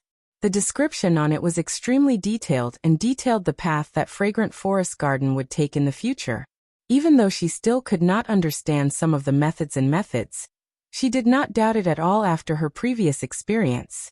According to this plan, in the end she did not need to do most of the things in the shop by herself. She only needed to make some important decisions occasionally. At that time, it seemed that she would have a deeper control over the Lin family's business than it was now. If she had obtained such a thing 2 months ago, she would have regarded it as a treasure, and would have attached great importance to it. But now she was not interested in it at all. She picked up the teacup and took a sip. The tea was still red dates and wolfberry tea, but it did not have the same taste as yesterday. The sun was about to set in the west. After leaving Fonglin Garden, the light in the small room gradually dimmed. Lin Wanru looked at the teacup without any expression on her pretty face. She just sat there quietly. After an unknown period of time, this trace of silence was finally broken. Lin Yong walked in from outside, gently knocked on the door and said, "Miss, the steward of the Qian family is here." "Got it. Let him wait outside for a while." Lin Wanru nodded and slowly stood up. There was no fluctuation in her tone as she spoke. Lin Yong's eyes were a little dazed. He only felt that there seemed to be something different about the miss at this moment. Fong jumped down from a carriage and said, "Son-in-law, there's no hurry to go back.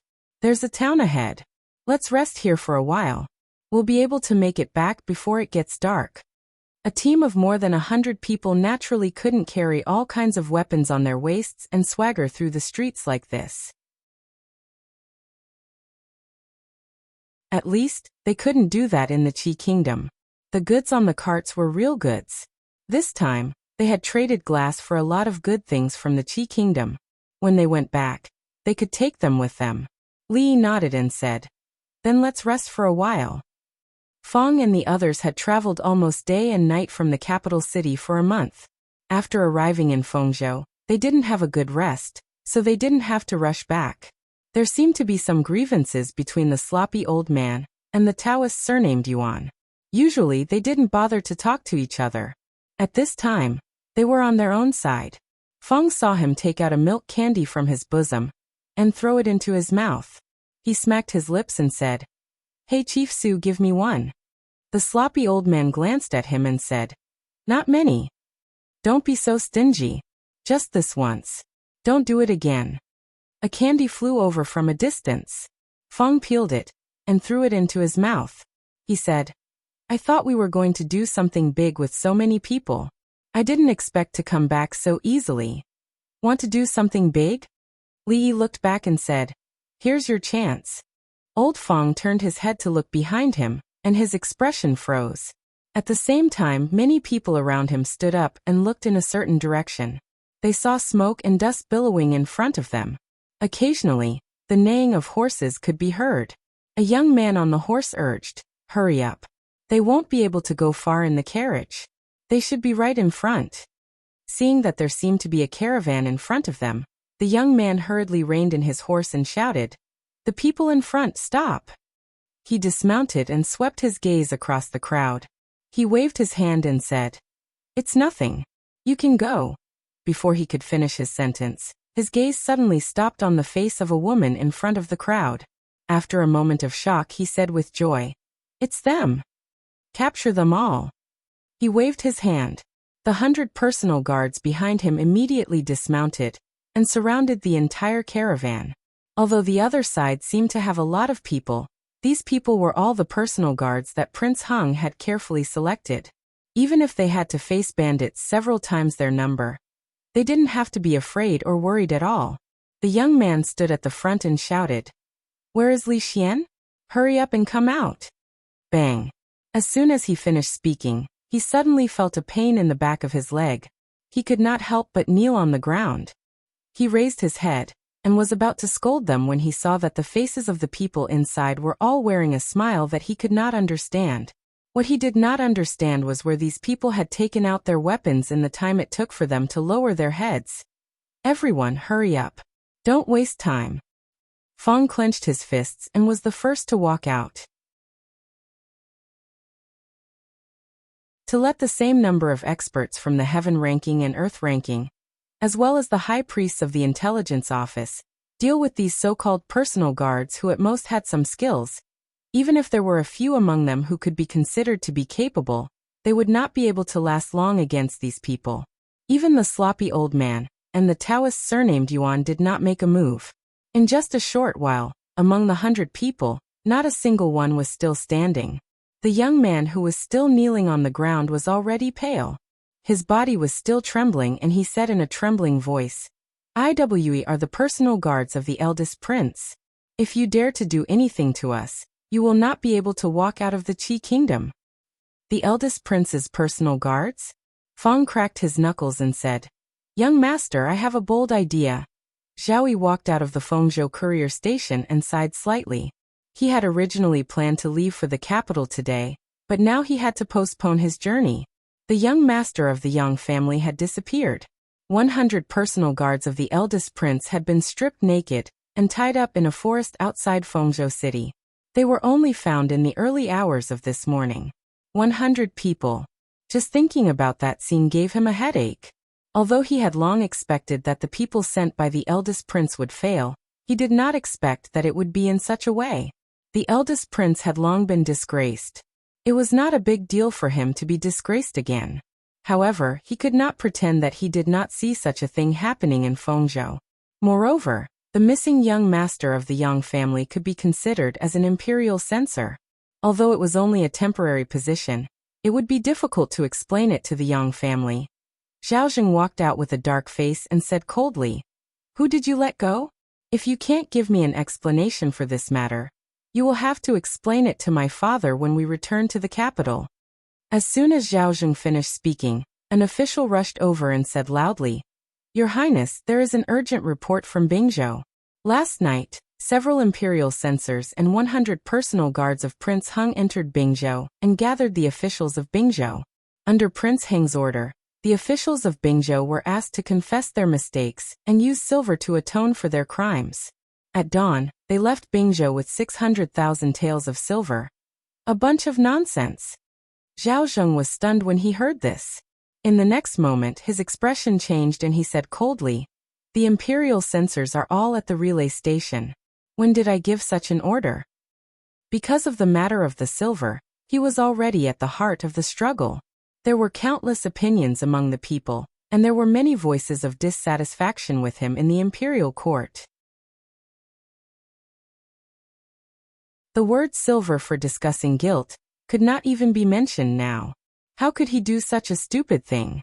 According to the official who just arrived from Bingzhou, those people had the token of Prince Heng's residence and had verified the identity of Imperial Censor Yang. Zhao Zheng was stunned for a moment. As if he had thought of something, he immediately asked, Is that Imperial Censor called Yang Tsong? The official replied, Yes. Zhao Zheng stood there in a daze. He felt his vision darken and the world around him was spinning. Seeing Prince Heng collapse, the official immediately rushed forward and said in a panic, Your Highness, Your Highness, Your Highness, are you all right? You're tuning in to the Li Mei's Sword of Destiny YouTube channel. We're so grateful for your support and don't forget to subscribe to join us on this incredible journey through captivating stories. Your generosity through donations truly makes a world of difference, as it's the primary source of revenue that allows me to expand and enhance this channel for you. Thank you from the bottom of my heart for being a part of this adventure.